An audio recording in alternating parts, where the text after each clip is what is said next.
You're fucking, you're listening to the Kevin Holly Show.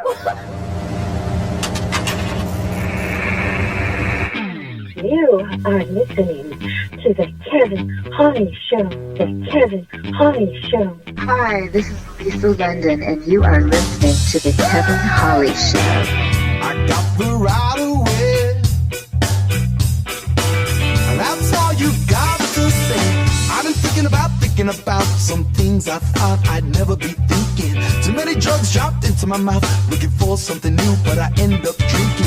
Ignore the warnings on the shore, I'll take my chance, swim into danger. I wanna taste life more and more, but you need a little risk for the perfect mixture. This is your station under no control, broadcasting for you to let go. This is your station under no control. Get up, get up, get up, get up, get up, enjoy the show.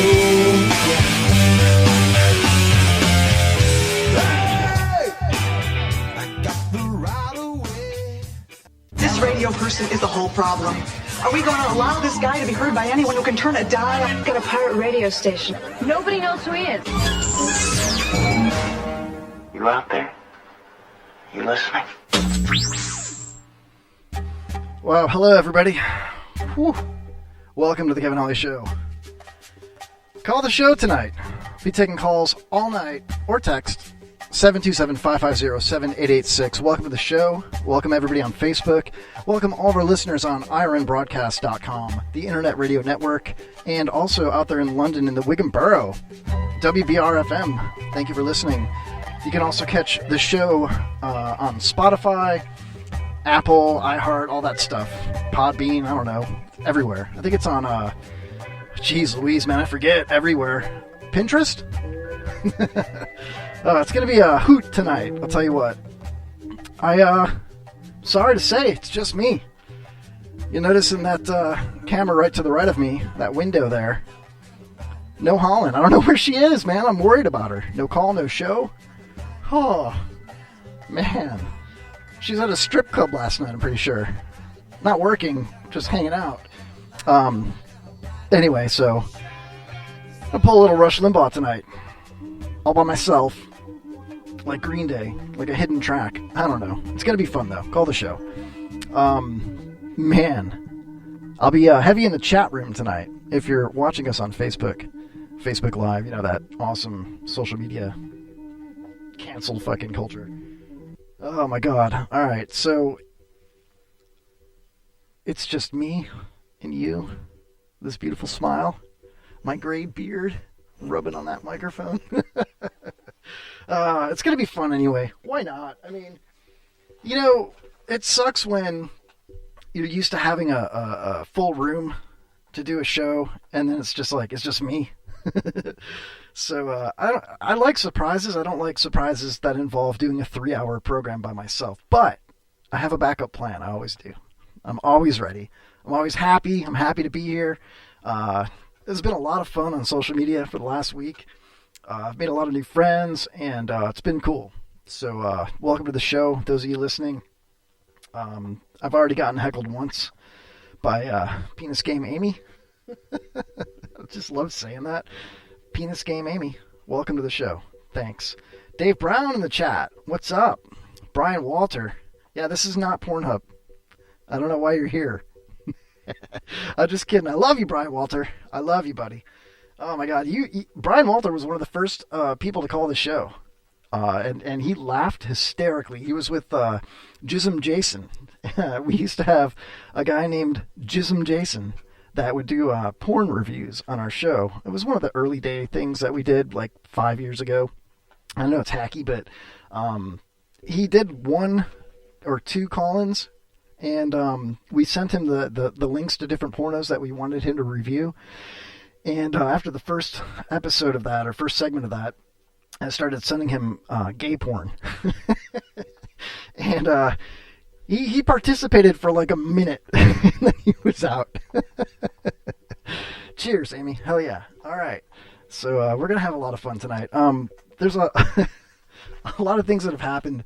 Before I get into that, though, the news, the crap, all that crap, Amy says, I got to meet Jason. Yeah, Jason's badass.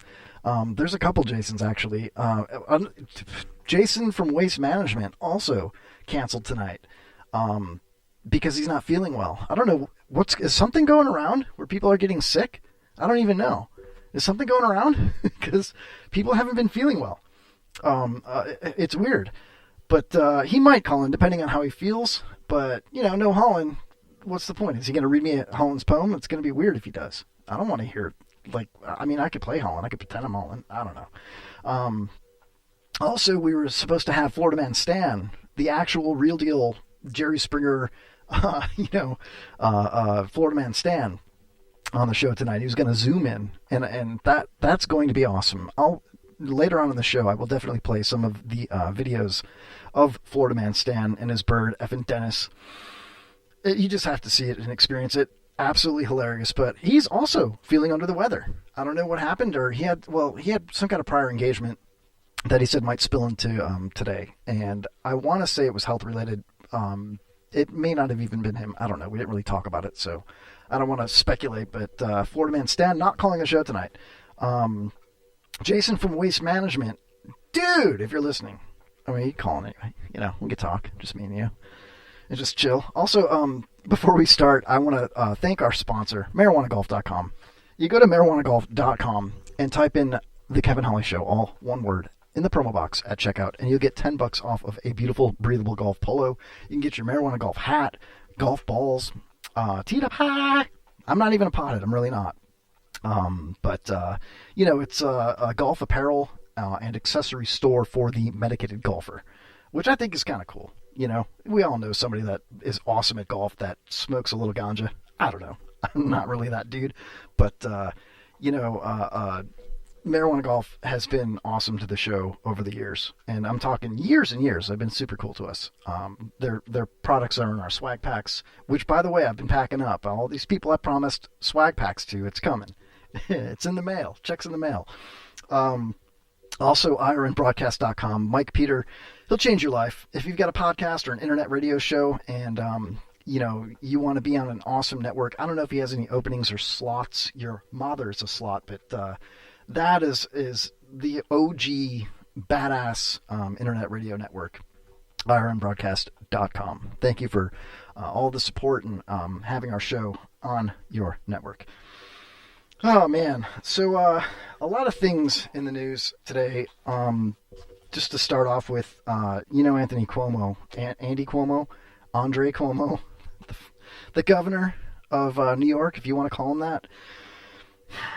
He failed to change customary touch-heavy style in years after the Me Too movement. He never changed. He never stopped being this heavy touch. I like to kiss them. I like to. That's how I am with people. Is that as bad as grab them in the pee? I don't know. Is it? Maybe it is. What's up, Kristen in the chat?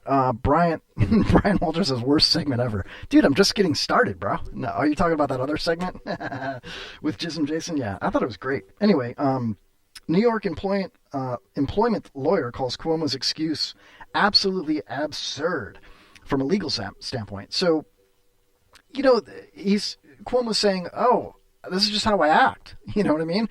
And he's in this pool of people. Those are the people he knows. But a touch-heavy style is probably not acceptable in the governor's role. He probably shouldn't be heavy touching people in any respect. That's kind of weird. Yeah, the sniff pew governor. We have a sniff governor and a sniff president. What the hell's going on, man? Sniffing people. What the hell is that?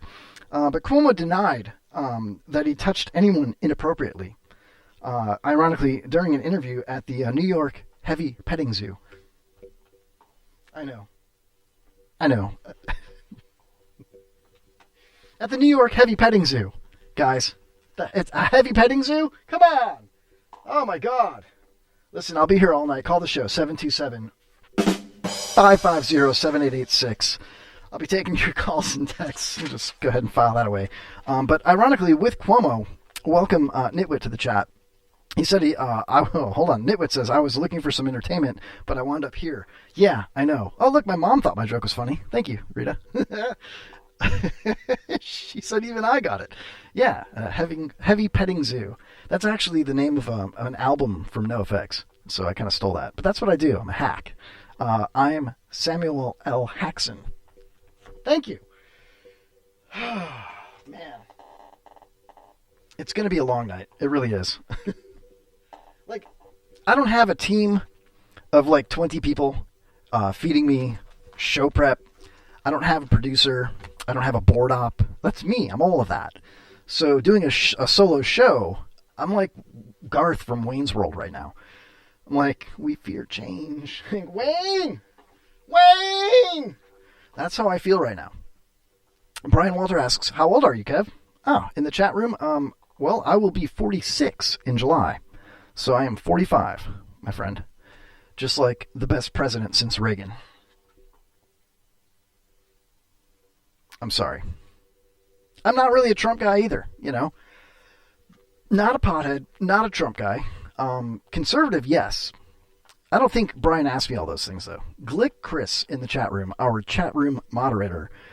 Well, all alone tonight? Yeah, and you should be proud of me, Glick, because I'm not doing a replay. I'm taking the bull by the horns right now. Brian Walter says, I haven't seen your mom in about 46 years. That's funny. Of course, Kristen says, yes, Trump. I know. Look, I love Trump. I really do. I voted for him, you know. I would vote for him again and again.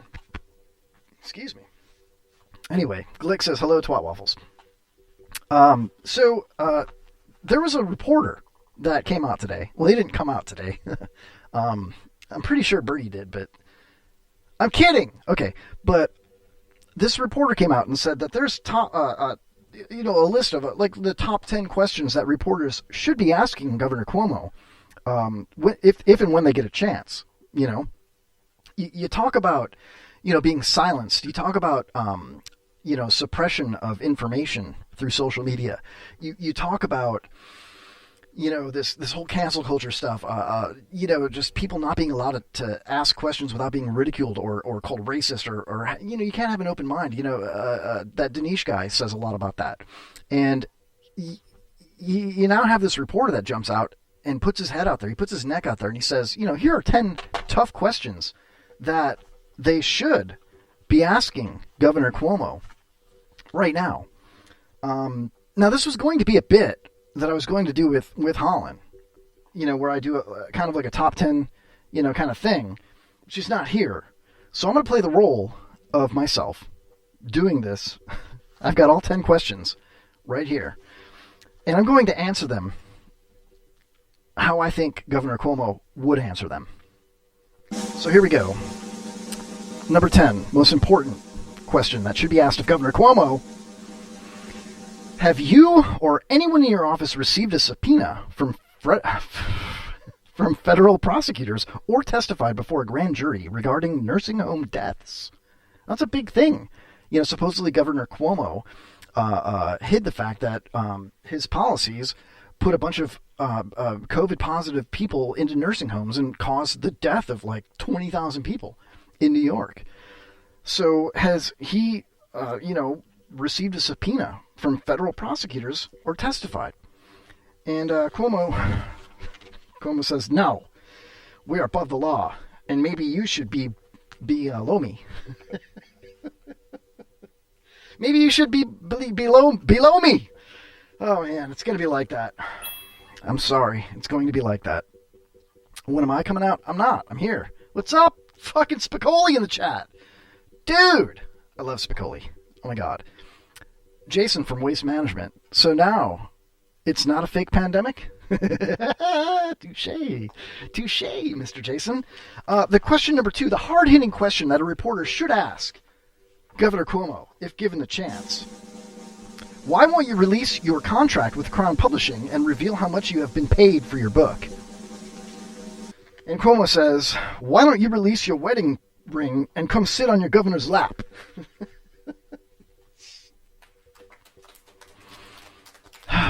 Sorry. The number 3 toughest question that should be asked of Governor Cuomo. A former state employee, Lindsay Boylan, alleges you kissed her on the lips in your office. Did you? Did you kiss Lindsay Boylan on the lips in your office? And Cuomo replied, which lips? You know what I mean? Hey, which lips are you talking about over here? Hey.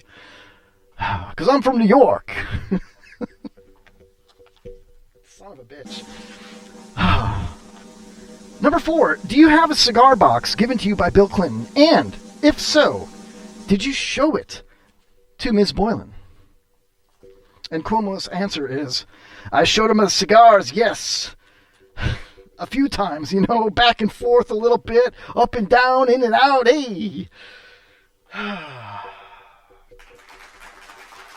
Man, it's going to be a long night, it really is.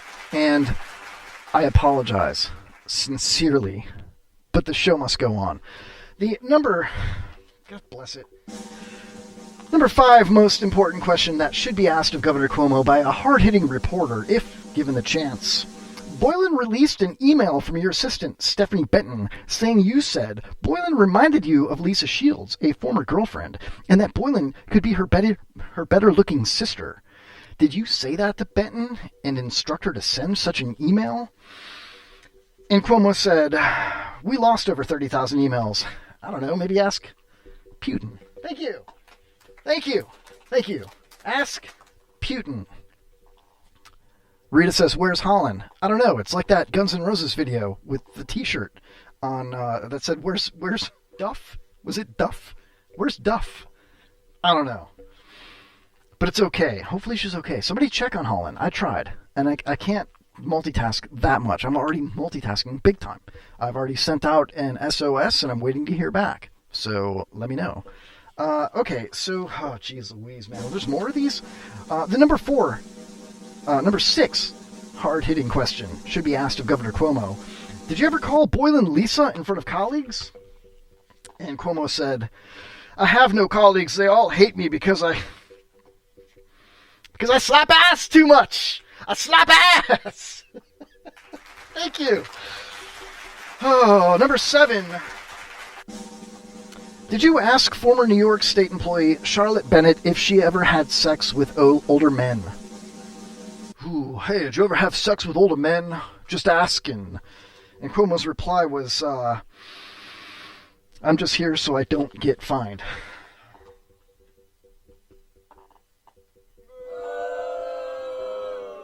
I know. I'm sorry. All right, there we go. The number 8 most hard-hitting question that should be asked of Governor Cuomo. Did you tell Bennett that you were open to having a relationship with a woman above the age of 22? And Cuomo's answer is, or men. It's 2021, babe. Hey.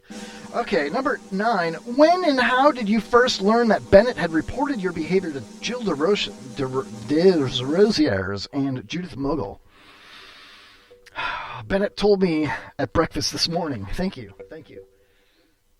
Because she made him breakfast because they had sex the night before. Okay, and finally, the number 10 hardest hitting question that should be asked of Governor Cuomo. Did Stephanie Benton or anyone in your office take the state's mandated training for sexual harassment on your behalf? And Cuomo's answer was, yes, they are all experts on sexual harassment. Thank you, everybody. That's garbage. And I'm just going to go ahead and toss that. Get out of here with that nonsense. Man, I kind of had to do it, though, Rita's asking, where's Waldo? I don't know. Where's Hunter? I don't know. Where's Holland? Jesus.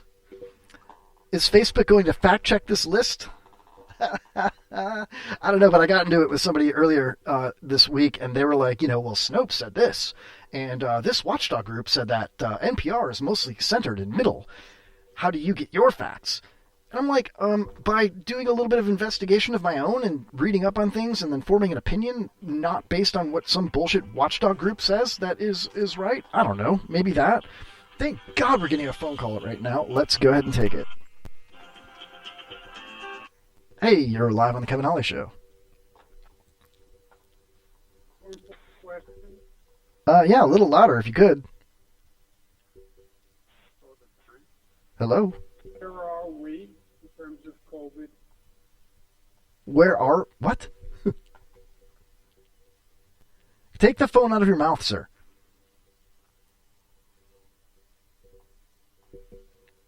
Well, alrighty then.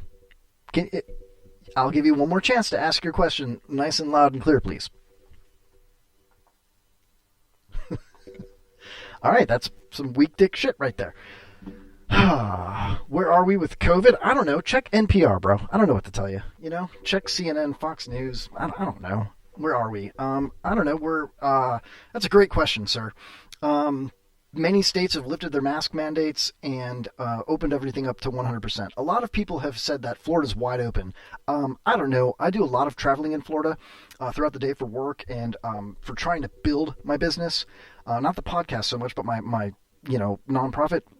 And I've been in and out of many a restaurant and many an establishment, many a mall, if you will, and everything is 25% capacity, stand in line 6 feet away and wait to be allowed to enter, masks mandatory everywhere you go.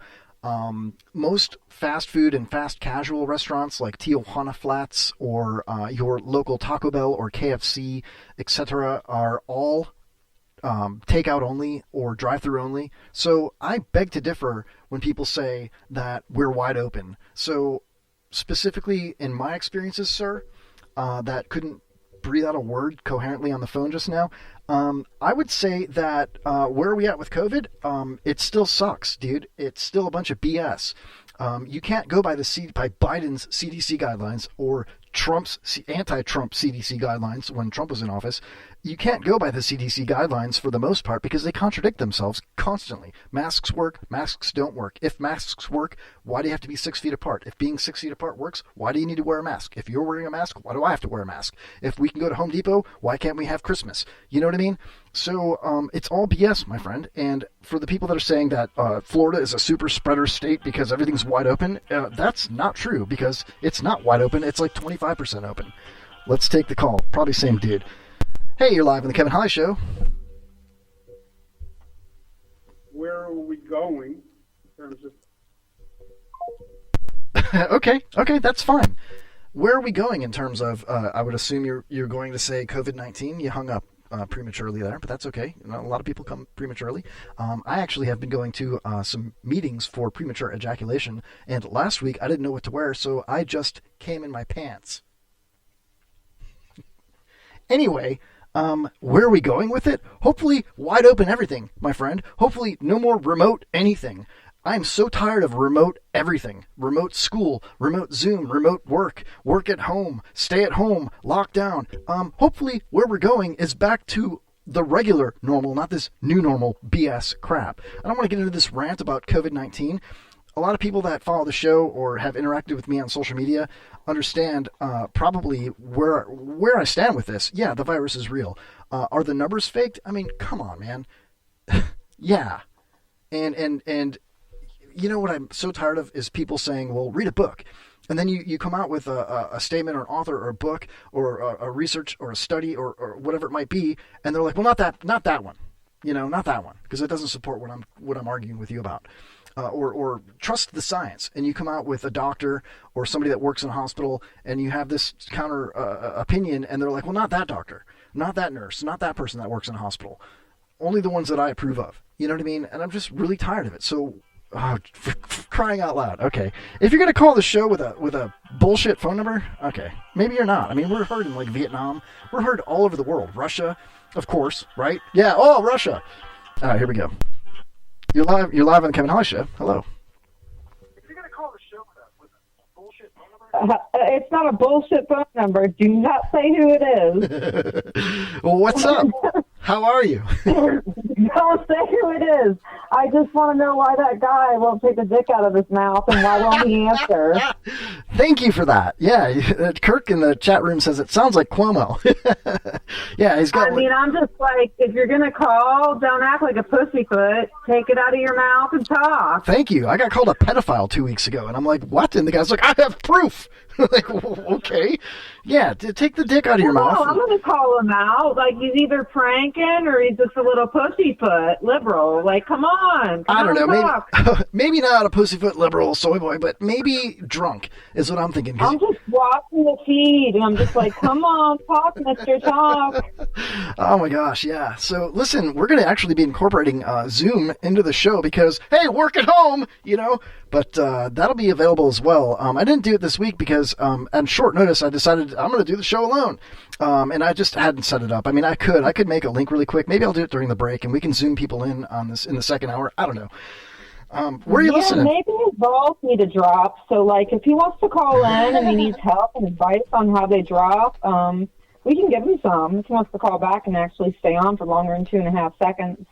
I'll give him a moment right now. I'll conference him in with you, and you can attack him. Well, not attack him, but you can question him. You can interview him. You can get down to the nitty-gritty. Yeah, 727-550-7886. Ma'am, if I could ask, where are you listening from? I'm listening from Antarctica. That's some really good phone service out there in Antarctica. You got a landline? Oh, man. You, though. It's cold. Are your nipples hard right now? Yeah, you know, they stay like that, but it's all right. They stay like that. Oh my gosh, wait a minute. Are you suggesting that you might have bolt-ons? Yeah, but I was wondering if that guy, if he has a bigger box than me. Oh, that's hilarious.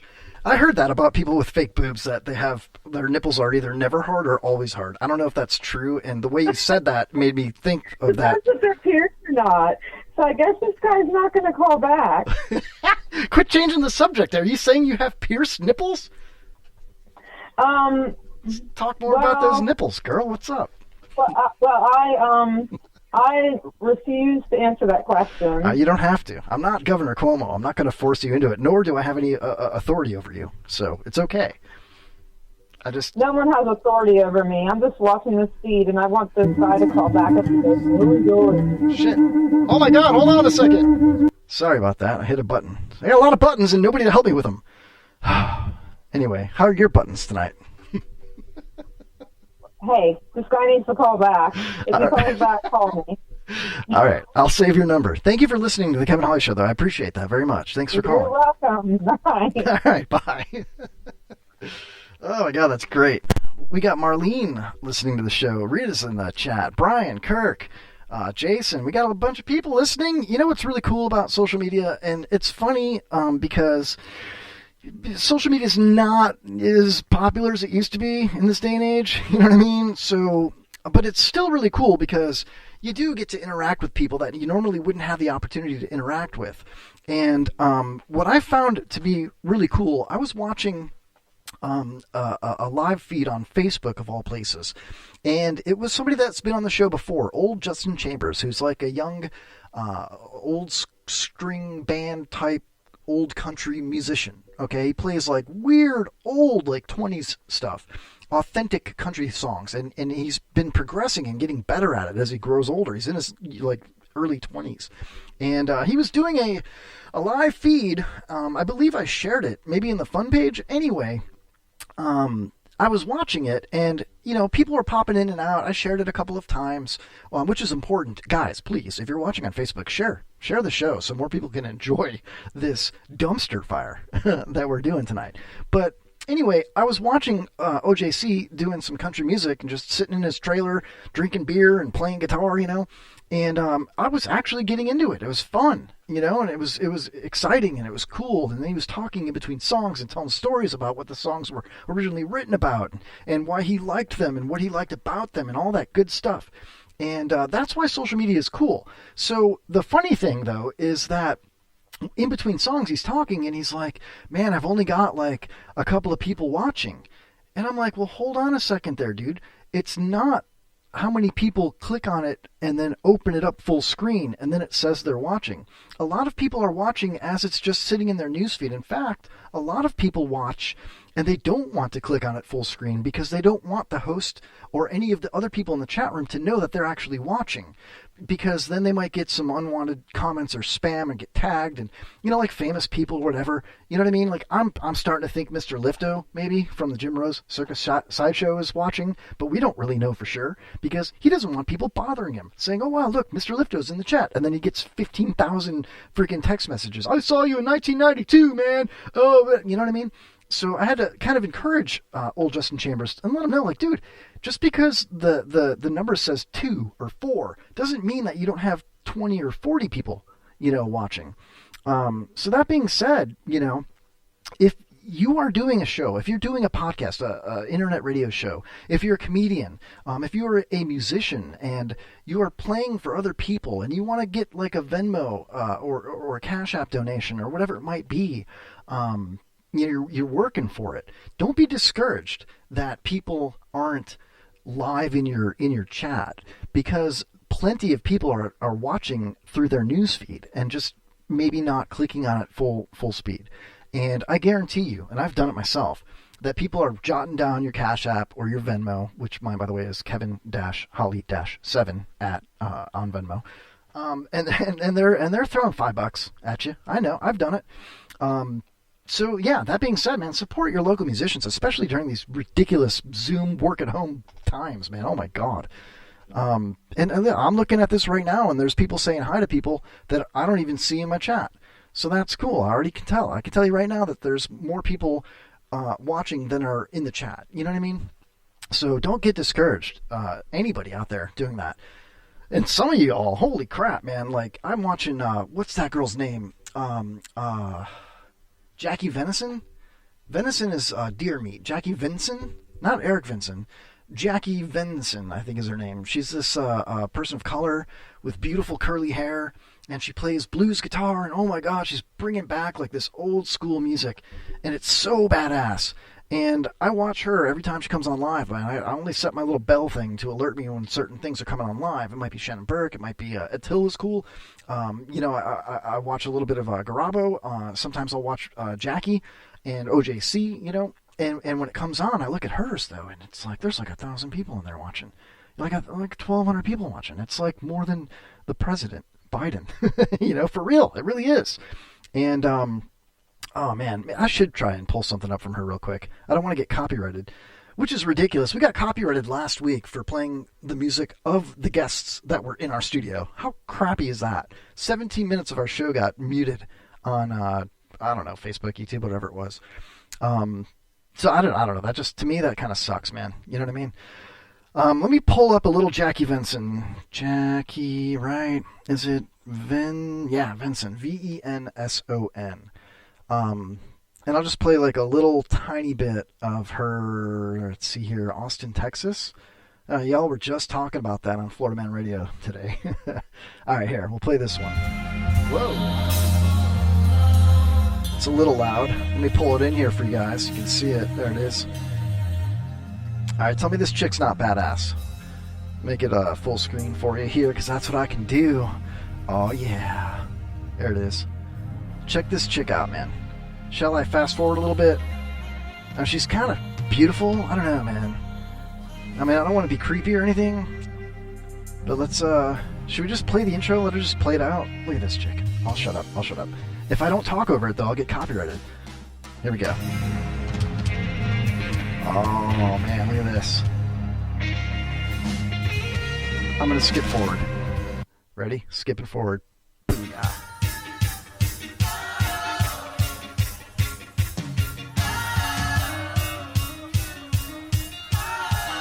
How cool is this, man? This reminds me of like being in a bar in Chicago. Like a blues bar. Like, ain't nobody leave here without singing the blues. Here we go. Come on. Do it. That was the end of it? Oh my God. All right. So cool. Oh my God. All right. Just a tiny bit more. There you go. Oh, I caught the end of another one? Come on, man. All right. Here we go. You hear that piano in the background? Oh, yeah. He pulled me out of my world and tell you what, man. If you're not listening to Jackie Venson, you need to. I mean, I could listen to this entire, hour and a half, and it's badass. It really is. She's so cool. All right. So anyway, that being said, it's kind of cool that social media has alerted me to such music. You know what I mean? Like, if it wasn't for Facebook, I never would have known who Jackie Venson was. I would have had to wait till it became mainstream and then, download it off, Pandora and pay for it or something. I don't know. Which I'd probably do just to support her. Or throw her $5 on her Cash App. Why not? Jesus, man. That woman is doing live stuff at her house. So many people are doing that. So if you want to donate to the show, it's at Kevin-Holly-7 on Venmo. I need cleavage? Thank you. No, you're not talking about me. Okay. Jason says, now it's a cat named Mosho. Okay. David Brown, Doo-Doo Brown, one of my best friends, if not my best friend, from way back, says that she's amazing. And she's badass. It's true. Wow, so I'm not the only one. So he must be one of the 1,700 people that watched that feed live when it happened. Yeah, anyway. So, I do have a few other things to talk about in the news. Some things kind of grabbed my attention. And, I may as well get into it. I got to eat up a little bit of time here anyway. Cancel culture strikes again. I don't know if you guys have been familiarized with cancel culture. And people are saying, oh, it's not, the government shutting them down. It's the actual company. Blah, blah, blah. Yeah, they're heavily influenced by the culture. So, hence, yeah, cancel culture does exist. Anyway, Mumford & Sons, the banjoist Winston Marshall announced that he would step away from the popular band after backlash over simply complimenting an Antifa book by conservative author Andy Ngo. Now, I researched how to say Andy's last name. It's Vietnamese. You want to say Ngo or just no. But the proper way is you use the end of the word wrong, ng, and then O, so it's Ngo. Ngo. Andy Ngo. Anyway, over the past few days, I've come to better understand the pain caused by the book I endorsed. So the guy read a book, said, I liked your book, you're very brave, in a tweet, and now he's got to leave the band, the terrible band Mumford & Sons. He says, I have offended not only a lot of people I don't know, but also those closest to me, including my bandmates, and for that, I'm truly sorry. As a result of my actions, I am taking time away from the band to examine my blind spots. Now, a lot of people have come out and said that he has just bowed down to, the social justice warriors movement, and they're calling him a pussy. But the guy plays a banjo. When are they going to cancel Mumford & Sons? I've been waiting for that forever. You know what I mean? When are they going to cancel banjo music in general? There'd be a lot less incest if they did. You know what I mean? Just saying. A hell of a lot less, incest. Oh, man. Anyway, he says, for now, please know that I realize how my endorsements have the potential to be viewed as approvals of hatred and divisive behavior. I apologize, as this was not at all my intention. The dude just read a book about Antifa. I think the overwhelming majority of the general public would agree that Antifa is more pho than it is anti-pho, if you will. And the dude, Andy Ngo, he camped out with Antifa in the chop zone. In the chop zone. Glick, you remember the chop zone. And he spent 3 or 4 days. Journalist Andy Ngo spent 5 undercover days in Seattle's chop zone on a continuing experiment of anarchy. So the guy knows what he's talking. Who else? Okay, who criticizing the book? Okay, or who criticizing this banjo player spent 5 days in the chop zone? Please raise your hand. Call the show 727-550-7886 and tell me why it's okay for a guy that read Andy Ngo's book has to tell everybody, I'm so sorry, I read a book and liked it. and now I can't be in the band that I've been in for the last umpteen years. I didn't even like the band. I could give two flying craps about that band. I couldn't give two flying craps about that band. I really don't like it. The reason I don't like Mumford & Sons is because they had a couple of hit songs, and every grown-ass man was singing along to them like they're just as good as the dude from Mumford & Sons. You know, hey, oh, they're sitting there singing along, and I'm like, God, stop singing, bro! Dude, bro, please, stop. You know what I mean? And it made me hate the band because everybody was singing it like it's so great, I can sing just like them. Oh, just gives me the heebie-jeebies, man. You know what I mean? Looking in the chat room, that's it, I'm burning all my Mumford 8 tracks. Andy, no, had to leave the country. Yeah, it's ridiculous. All for calling out the group of people that terrorized multiple cities, causing billions, not a little bit, but billions of dollars in damages, ruining small businesses and people's lives, all in the name of being anti-fascist. But if you disagree with them, you aren't allowed to fucking have a free thought, and you have to leave the band you're in. If you read a book that says something different than what they say, then you're a bigot, a xenophobe, a racist.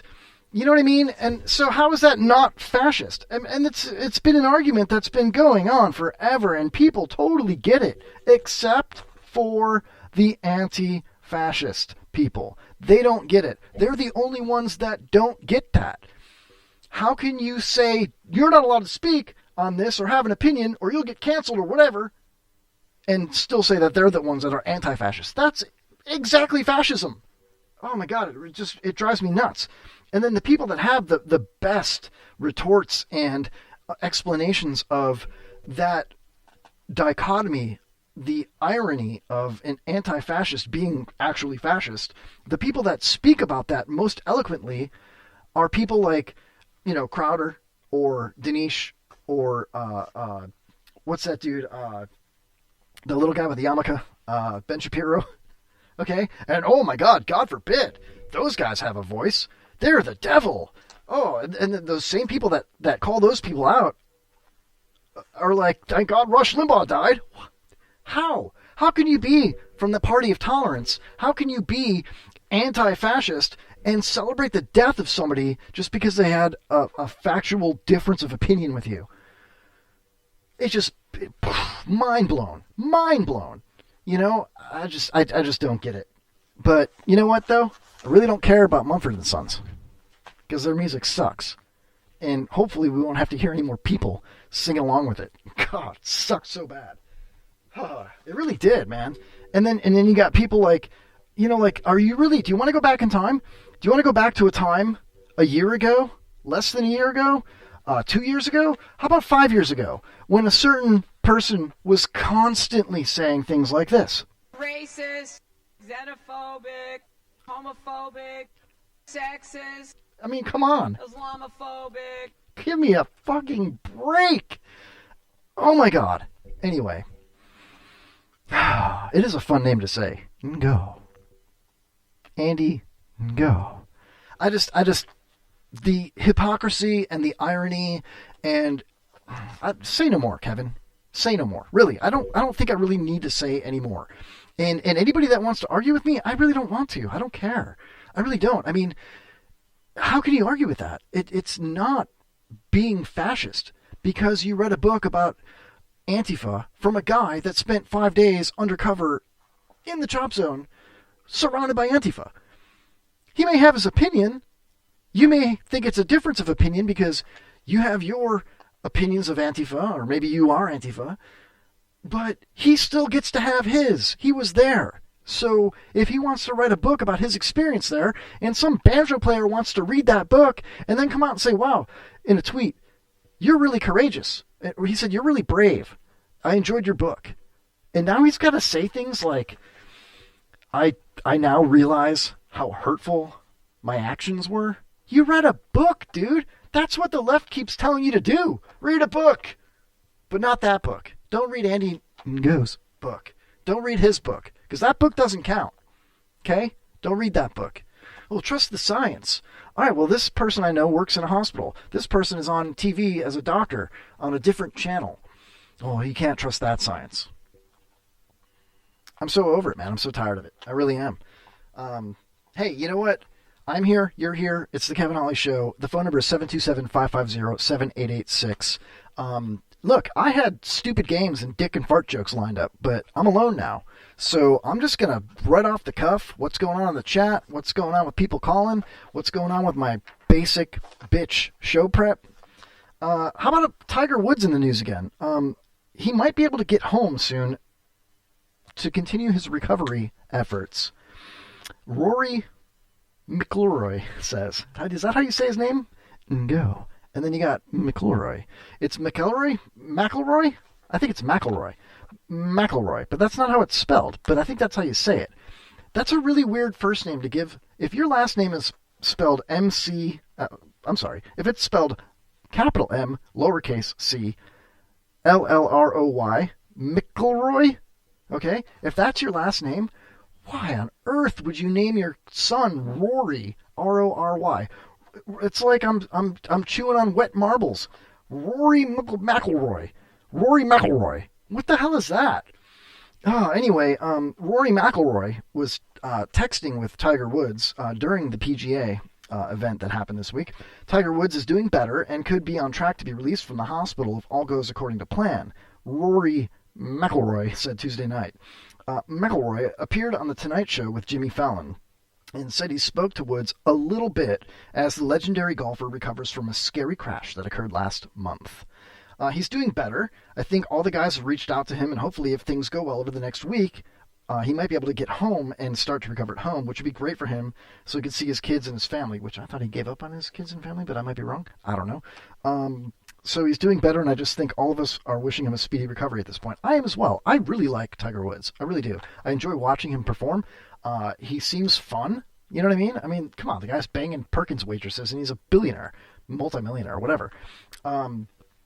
So that being said, the Los Angeles Sheriff's Department, though, is still investigating the circumstances surrounding the crash and recently executed a search warrant to retrieve information from the black box of the 2021 Hyundai Genesis that Woods was driving at the time of the wreck. Now, you think about this. It's a 2021 Genesis. It was a Genesis sponsored event, or Hyundai sponsored event, if I'm not mistaken. That's why he had this like high-tech Hyundai that he was driving, which is like a full-size badass SUV that Hyundai makes. So, I mean, the car is only a few months old, right?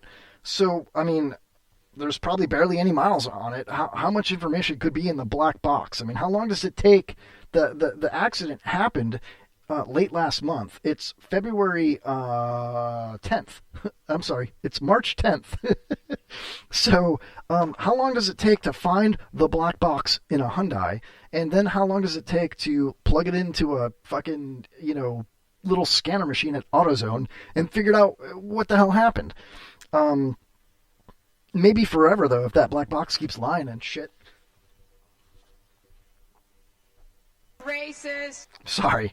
But it turns out the only white box that they found in that Genesis was it was the waitress's box from Perkins down the road. Earlier, she made breakfast.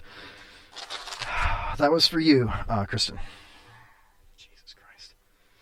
I told you it's going to be a long night. Glick in the chat says, I leave for a few minutes and come back to some political conspiracy nonsense. Did Kevin leave and get replaced by Sean Raz? Sean Raz is not a conspiracy theorist, man. He speaks the truth, man. Chemtrails everywhere. Didn't see any chemtrails the last 4 years. All of a sudden, there's chemtrails everywhere. Boom, weather modification. Oh, I'm tan. I mean, banging a Perkins waitress isn't any better than banging a Tuesday lunch hour stripper. Gotta think about that. You carry the one. Perkins. I mean, the Perkins waitress might be like really tired. She may have worked an overnight. A lot of Perkins are like by a truck stop. Tuesday lunch stripper. I mean, that could just be at the strip club in town. It could be in the back of a industrial neighborhood, way off the highway. You got to think lot lizard compared to a Perkins waitress. Denny's versus truck stop. Man, that's a conundrum if I've ever thought of one. I would go Perkins waitress. Glick says he's a lunatic and you know it.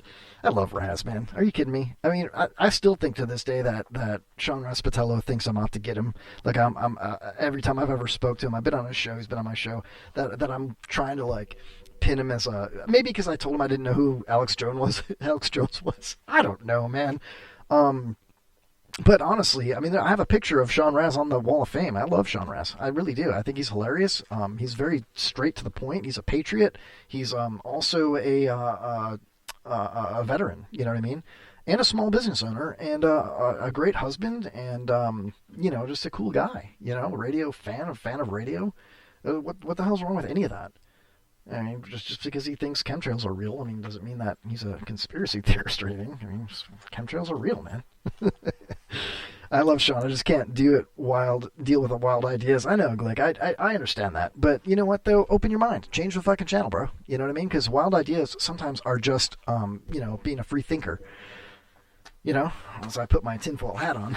All right, what else do I got here before the break here? This is kind of a cool story. It really has nothing to do with anything. I just found it when I was perusing around the internet today. There's a man who says that he lived in a secret Veterans Stadium apartment. And if you're not familiar with Veterans Stadium, that's where up until I believe 2004, the Phillies and Philadelphia Eagles played. It was a huge stadium that housed a baseball team and a football team. NFL, MLB. Talk about a dream home. For 2 years, Vietnam veteran Tom Garvey claims to have lived in a self-made apartment hidden inside of Philadelphia's Veterans Stadium.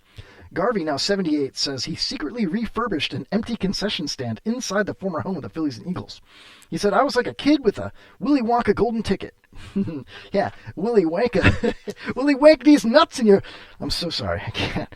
Anyway, Garvey details his experiences talking non-baseball through the dugout, halftime parties, and run-ins with Phillies sports legends like Tug McGraw, and Julius Erving.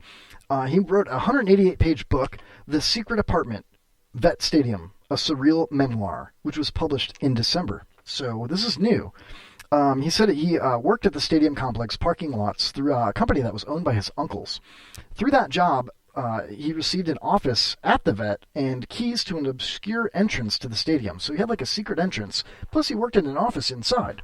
So across from his office out in left field was an unused 60 by 30 foot concession stand that he tricked out, and he had all the comforts that he could: a bed, a sink, fridge, coffee maker, and a hot plate. He had leftover AstroTurf that made for carpet, I guess, and he said parties were a hit, including with the wives of Eagles players who were waiting for their husbands. He said we'd put music on the stereo and have a drink. The husbands would join their wives and have a beer, and then the lot traffic would pull out, and we'd get their cars and have dinner. Garvey was careful about his secret digs, never taking or allowing photos, so there's no pictures of it that we know of. But it did exist. He wrote a book about it. I thought it was a fascinating story, Finally, as all good things go, Garvey's time in his clandestine apartment came to an end in 1981 when his uncle's contract with the stadium lots ended. The stadium was torn down in 2004, and along with it, any tangible proof of his secret hideout existed. That seems to be okay with Garvey, who got just what he needed from the apartment after returning from war. Now, if you remember, when people, and the war ended in 1975, that's the year that I was born.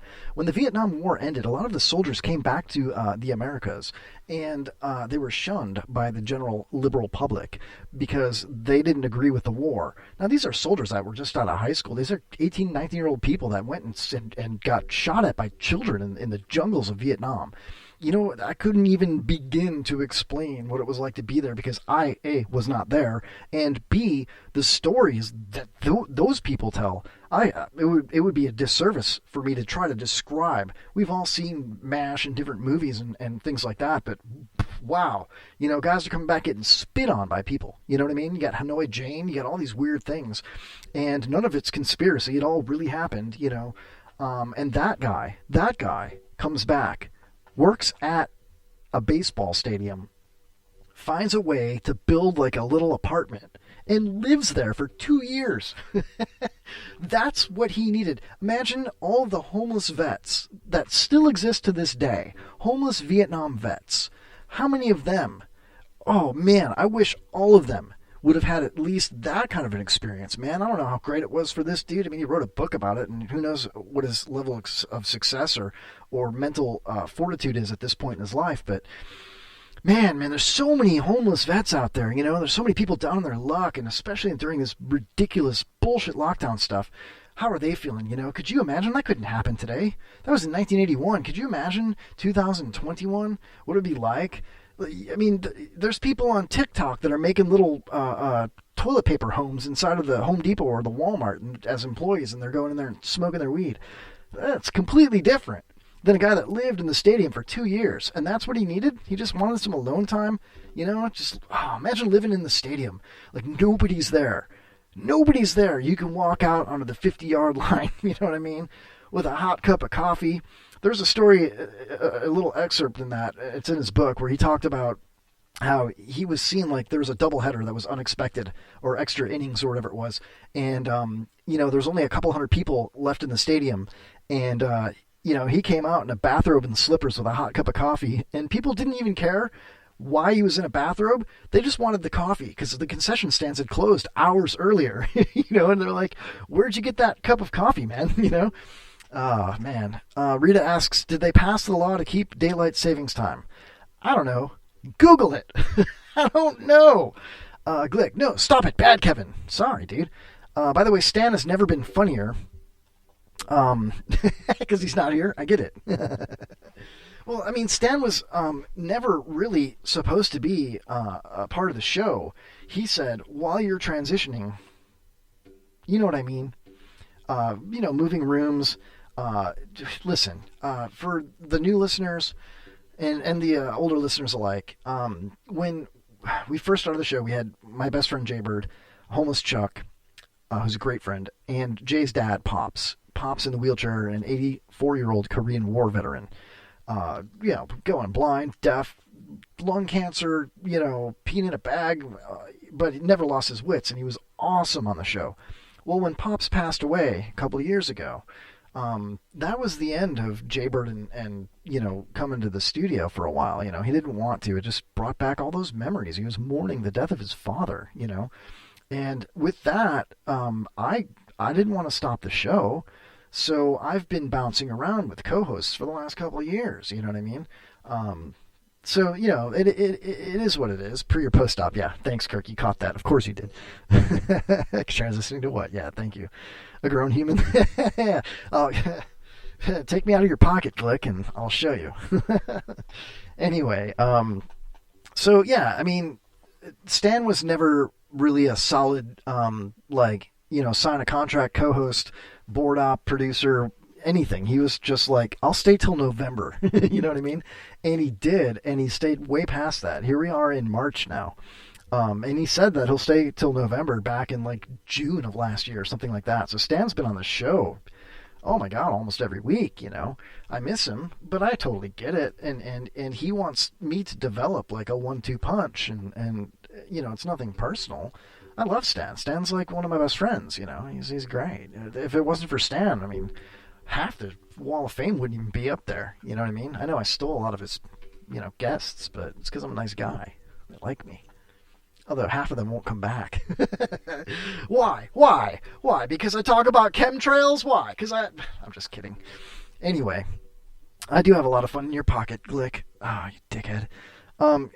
So, all right, we're going to take a break here in a minute. On the other side of this break, maybe we'll play a game if somebody wants to call into the show and play a game. I'm down with that or up for that or whatever. I do have other bits to get into and things to talk about. We will be taking calls the entire show, 727-550-7886. Yeah, Summer in the chat room. Summer Sweeney, Solo Night. Yeah, that's me. Is it Summer S. Weenie? Or is it Summer's Weenie? Or Summer Sweeney? It's so difficult because it's a capital S and a capital W. I'm confused. You know what I mean? But yeah, call the show, Summer. Oh, man, I want to talk a little bit about Glick Talk on the other side of the break. I don't know. We'll have a lot to talk about. Why not? I mean, we'll just be just an open... It'll be like Vape and Chill with Glick. It'll be like the Glick Show. Why not? I'll stare at the camera, and I'll just address people in the chat room and take calls. I'll play a few tunes as well. I do have a couple of things to get to, so it's going to be a lot of fun. It's Summer's Weenie. You are Summer's Weenie, Glick. All right, anyway... All right, let's do this. Let's take a quick break so I can go pee-pee. It'll be a short break because I'm alone and I have nobody to entertain but you guys, and I'll be very lonely out there on break. But I do have to walk the dog. You know what I mean? So I'll do that, and we'll be right back with more of the Kevin Holly Show right after this. There we go. Or this. Broadcasting across the Wigan Borough, online and all around the world. This is WBR-FM.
Y'all be going on vacation? See, the thing is, if you about to be up out this biatch, check it. Peep Delta. We be flying all over this bitch. Let me ask you something. You finna raise up and get your travel on? From the interior to the exterior. You got to get your posterior in one of these big-ass planes. Dog, you lay in the cut straight sitting on your ass and getting your drink on and your snack on while we floss and fly this mofo all over this bitch. East Coast, West Coast, it don't matter. Nia will get you to your hoe and back lickety-split. No Then you be back at your crib chilling with a flat spliff, thinking we was some crazy-ass angel. Hell, these fat, round, thick-ass vessels run up in the sky so deep, it be crying. Yeah, you thought it was rain. So bring a towel, because at Delta, it's laid out like that. Call one of these fly-ass Delta coochies, and make all them punk-ass co-workers of yours catch the vapors as you be off and up out. You going? We fly you there. You been? We done already flew up in there. We got you covered like a Jimmy hat. At Delta, we loves us some flying, and it be showing like a motherfucker.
Hi, this is Andrew from the Herbs, and you're listening to iHeart Radio. Enjoy it! Matt Williams on The Kevin Holly Show. He takes the will out of your will to live. Hi, this is Kevin Holly, host of The Kevin Holly Show on the IRN Internet Radio Network. Catch me this week on To Catch a Predator. Wait, what? Who wrote this? What? No.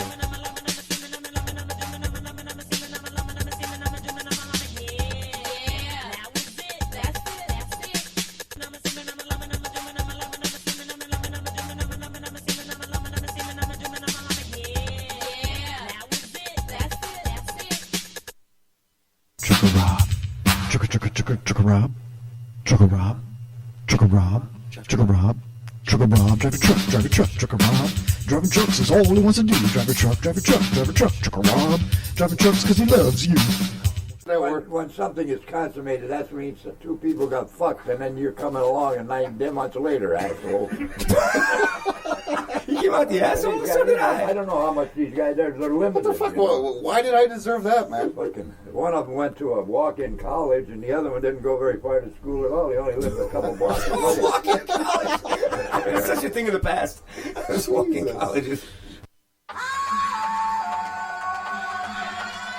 Lock eyes from across the room, down my drink while the rhythms boom. Take your hand and skip the names, no need here for the silly games. Make our way through the smoking crowd, the club is the sky and I'm on your cloud. Move in close as the lasers fly, our bodies touch and the angels cry. Leave this place, go back to yours, our lips first touch outside your doors. The whole night what we've got in store, whisper in my ear that you want some more. And I jizz in my pants. This really never happens, you can take my word. I won't apologize, that's just absurd. Mainly your fault for the way that you dance, and now I jizz in my pants. Don't tell your friends or I'll say you're a slut. Plus it's your fault you were rubbing my butt. I'm very sensitive, some would say that's a plus. Now I'll go home and change.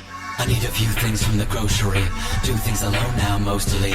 Left me heartbroken, not looking for love. Surprise in my eyes when I looked above the checkout counter and I saw her face. My heart stood still, so did time and space. Never thought that I could feel real again, but the look in her eyes said I need a friend. She turned to me, that's when she said it. Looked me dead in the face, asked cash or credit, and I jizzed in my pants. It's perfectly normal, nothing wrong with me, but we're going to need a cleanup on aisle 3. And now I'm posed in an awkward stance because I jizzed in my pants. To be fair, you were flirting a lot, plus the way you bag cans got me bothered and hot. Please stop acting like you're not impressed. One more thing, I'm gonna pay by check. Last week, I saw a film. As I recall, it was a horror film. Walked outside into the rain, checked my phone and saw you rang, and I jizzed in my pants. Speeding down the street when the red lights flash. Need to get away, need to make a dash. A song comes on that reminds me of you, and I jizz in my pants. The next day, my alarm goes off and I jizz in my pants. Open my window and a breeze rolls in and I jizz in my pants. When Bruce Willis was dead at the end of Sixth Sense, I jizzed in my pants. I just ate a grape and I jizzed in my pants. I went jizzed in my pants. Seriously, you guys, can we? Okay. I jizz right in my pants every time you're next to me. And when we're holding hands, it's like having sex to me. You say I'm premature, I just go in ecstasy. I wear a rubber at all times, it's a necessity. 'Cause I jizz in my pants. Yes, I jizz in my pants.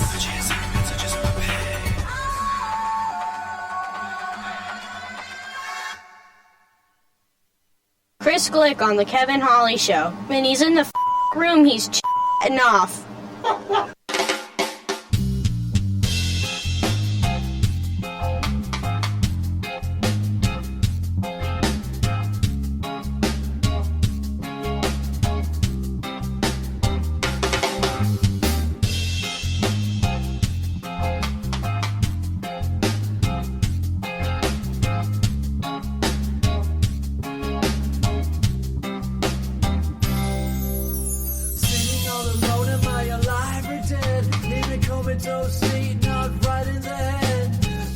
All around me is the last thing I said as I fill my brain full of metaphorical lead. As time goes on, these thoughts of mine are only getting older. As days go by, these sleepless nights are only getting colder. Friends I have, they try to help, but I give them the shoulder. They say that happiness is in the eye of the beholder. Another day, another night, we can read another lie.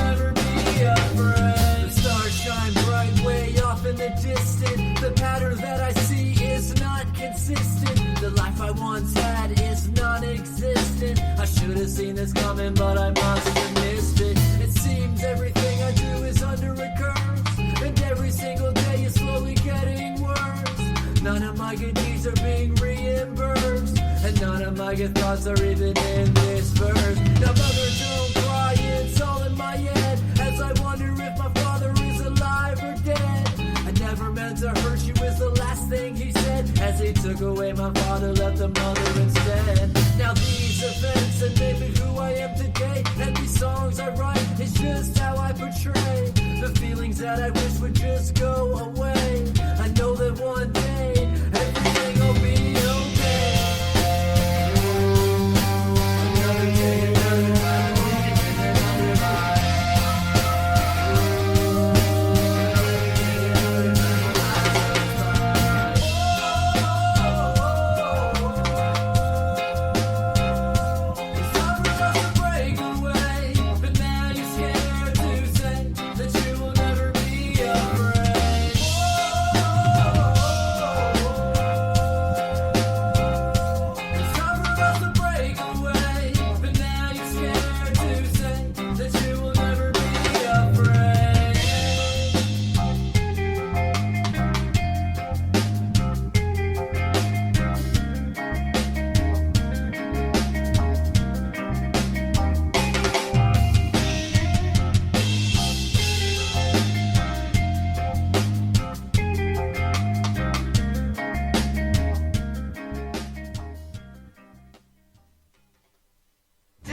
Person is the whole problem. Are we going to allow this guy to be heard by anyone who can turn a dial? Got a pirate radio station. Nobody knows who he is. You out there? You listening? Oh, hi everybody. Welcome back to the Kevin Holly Show. It's just me and you and this microphone right here. And the phone lines, 727-550-7886. Call the show. If you like it, or if you don't like it and just want to make fun of it, share it. Click that little, like and share dealio. And bring in your friends and family. Your sister loves it. Anyway, welcome back to the show. It's just me. I'm alone. And I don't mind, honestly. I mean, I was saying earlier that, it's tough when, surprises kind of suck sometimes. Most of the time surprises are cool. I love surprises. I'm a very adventurous type of person. I'm very outgoing. I'm very welcoming. I love people. I love interacting with people. I love people in the chat room. If you're watching us on Facebook, Kevin A. Holly, check us out right now. We're live. It's Wednesday night. I love talking to people. I love all that stuff. What I don't like, though, is not knowing that I'm going to be doing a solo show until the show starts. You know what I mean? But, like I said earlier, I welcome it, and I'm prepared for it, and I enjoy it. I really do. Enjoy it! Anyway, Kirk in the chat room, Nitwit, says, I'd call, but I'm shy. I would never subject my friends, if I had any, to this, says Glick about sharing it. You know what, though? And Jason says, what song was that? The couple of songs that you heard during the break, Save Me by Slingshot Robot, they'll be playing at PJ Dolan's live Saturday night in Tampa. It's a friendly establishment, very, very cool. It's like an Irish pub. It's very cool. A lot of fun. And the band, man, Slingshot Robot's so cool. Edward Rogers, man, he'll come up to you and talk to you, they're just really cool people. Friends of the show, they were the first musical guest we ever had. No, the Cadillac Granger String Band was the first musical guest we ever had. Now it's the Holly Foss and the Barstool Boys, what's the other name of their band? I'm at a temporary mind block right now. Anyway, a lot of good times. Glick, dude. Shots for bots, man. Every time we play Slingshot Robot, you gotta take a shot. I don't have shots because I don't really drink liquor, but I do have this iced coffee. I'll take a shot. Delicious. It does go good with the chicken. Cock chat. Anyway, so yeah, that being said, we've had a lot of musical guests on. The other songs that you may have heard during the break that maybe Jason was referring to would be the band The Harvest. Now, they've since broke up, got back together, broke up. They're doing different things. Jeff Durso, the drummer, is now in a band called Saganaki Bomb Squad, which is they're badass. Dude, they were so cool. They're so cool. They came into the studio and they played all the songs that you heard. I think the second song that was played, the last one was Breaker Bar, and the first one was The Legend of Lachlan. Lachlan was their merch guy. A total redheaded Irish, just bearded, totally cool dude. And he sat on the floor the day that they showed up in the studio and played live because there were so many people. It was so cool.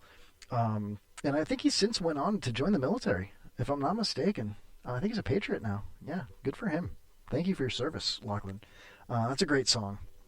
They played kazoos during that song, and they handed out kazoos at the Sandbar, of all places. I'll never forget that show. I saw them at the Sandbar in Newport Richey off 19 by Gulf Harbors. It was Evan Ursity's birthday show from Burning Fair Verona, the owner of the Verona.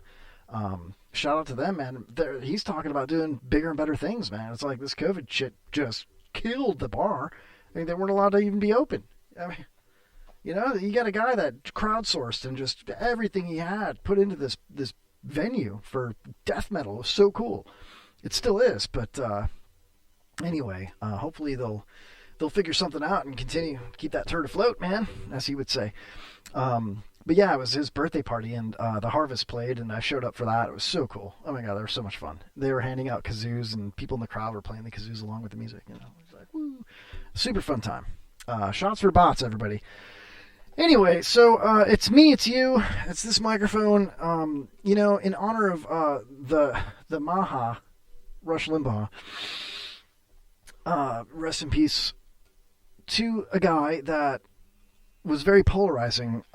He also was just super badass, doing a 3-hour show for 30 years, man. The guy was so we're taking a call here. Hold on a second. I'll get off his schlong for this. Hey, Hey, you're live on the Kevin Holly Show. Hello, my name's Jason. Oh, hello. I work in waste management. How are you? I'm good. How are you, Jason, from Waste Management? Where's my sweetie pie there? Bro, I mean, I'm hoping that she's with you. I mean, that's where she belongs, quite frankly. I don't know, man. She was at a strip club last night, I'm pretty sure. Yeah, I heard about that. I don't know if she wants people to know about that. I'm making it up. I don't know about that. You didn't hear about that. No, but I don't know where she is. I don't write stuff for you. I know, and I don't write stuff for you. I don't call in and like, oh, let me do something for Kevin. It's all for Holly. I know. Bro, look, if you look on the camera, look at this. I'm looking. It's repulsive. Look, I wrote this. Well, I mean, allegedly she wrote this entire just beautiful 4-page poem. It's only 4 pages because I made really big font so she could read it because she's blind as a bat. Do you want to email it to me? Do you want me to read it? I could read it to you. Like I'm all in? No, because then I'd have to take my shirt off. I don't have enough cleavage. Do you want to read it to me? I mean, no, I do because it's really funny, but I want her to read it. It's for her, What do you do, Jason, from Waste Management? What do you do? Call and complain. Yeah. Be a Karen. Thanks. Hey, you know how earlier you said the show must go on? Yes. Must it, though? Must it? It's musty, for sure. I don't understand what's happening here. Come back, Holland. Yeah, Wayne. Come back to me. Wayne. I'm writing sweet music for you. I'm writing poems. Hey, do you have a nickname? My name's Jason. I work in waste management. That's right. Yes. My bad. I got a nickname awarded to me last night. I don't care. All right, fine. What was it? DBK. All right, and? Can you guess what that stands for? Let me see. Dinky Balls Kevin. Close. 2 more guesses. Okay. Dirty Blood Kevin. Dirty Blood Kevin? Dirty Blunt. Dirty Blunt? Yeah, you know, that's when you put some cocaine in the blunt before you roll it. I would never do cocaine or a blunt. Do you do blunts? I don't even know what that means. You're such a square. Nope, wrong. All right, hold on. Okay, so I get one more? Yes. Dick Bubbles Kevin. Dick Bubbles. Dick Bubbles Kevin is better. Because when you're in the shower and you get the soap all over you down there, yeah, your dick's so small you can't see the dick, you just see the bubbles. You just see the bubbles, so it looks like your dick is just a bunch of bubbles. It's lost in the bubbles. Dick Bubbles Kevin. You're such an asshole, dude. I hate you just as much as Penis Game Amy. I don't think you hate me. You're alone. I'm saving you right now. I know, I love you. Now I got to. You're not embarrassed in front of these 4 people listening. It's douchebag. One of which is your mom. What does that say about your show, Kevin? It's douchebag Kevin. Okay. Hey, the show is ranked #1 with my mom. It's #1 with your sister. Your mom's ranked #1 with me too. Well, #2. Holland comes first in my world. Nice save, bro. Nice save. All right, so really, what's the name for real? Douchebag Kevin. Oh. Yeah. Well, that's too easy. I don't like that. Can we change it? Let's go with Dick Bubbles. Either Dick Bubbles. That's so good, dude. It's organic. Let's have a vote in the chat room. All in favor of Dick Bubbles? Just go ahead and say Dick Bubbles. Dick Bubbles. Back scratcher. Everyone in favor of douchebag. It's like, all right, well, that's redundant. It was obvious to begin with. Like, that's the original. What's on my birth certificate? Are you asking me? No, because you wouldn't know. Well, you might. You know my mom. More than you know. I know, right? That's what makes me the douchebag. In a biblical sense. the biblical sense. Oh, shit. PGA's in the chat. Tell me to watch out. I'm sorry. I will watch out. I mess with the bull. I get the horns. You know that, Jason? I got some horns for you. I know you do. I have a present for you still. Yeah, you keep on saying that. I really do. You know what I really want? I really want Holland in this studio right now. I know. I hope she's okay. I reached out. I mean, I sent out the SOS, you know? It reminds me of a song. You remember The Police? Sting? Uh-huh. Yeah, Jason likes... What is it? It goes... hold on a second. Let me regather my thoughts here. Are you referring to I'll Be Watching You? No. Creeper song? No, the bottle song. Jason hopes that some dude puts a penis in his butthole. You're dumb. This is dumb. I might be dumb. Okay? But I think that maybe I'm not dumb. Maybe I'm not really dumb, you know? I heard your political views earlier. You're dumb. Oh, you are the one I was talking to. Oh, you know what, dude? I'm as liberal as they come. I know you are. That's so funny because... I'm a liberal motherfucker. We get along so well. We really do. Like, I really respect you, and I enjoy your company, and I enjoy talking to you and hanging out with you. The one time we've hung out, like, for real, and I can't wait for the next time. And we are polar opposites. You know what I mean? We're like... It's totally different. Oh, I told you where to stick it once, if you'll remember. And I took it like a champ. Yeah, like a cuckold that you are. Cuckold Kevin. See, I can laugh at myself, bro. So can you, you know? I can't. Maybe that's what it comes down to, Jason, from Waste Management. How much can you laugh at yourself? It's not a glamorous job, but it's you know what? I don't know, I make some money. Yeah, you and me both, I sort gotta of. replace that movie theater job, though. I'm thinking about, I don't know what I'm going to do next. You got to do something, man, because... That band never emailed me. Yeah. Well, I mean, in this time, these times, there's not a lot of people giving you tickets to rip. You know what I mean? What are you going to do? I mean... Anybody throw in like an event at their home? Oh, that's not a bad idea. I'll come, and I'll tear the tickets. Yeah. You know, like, you could valet park. Can you drive? Well, there was an incident. I'd rather not talk about it. Why not? Look, I know But I know what you but drive. but when I take the bus, I can tear my own ticket. Yeah, you could with experience, but we all know what you drive, dude. I'll say it.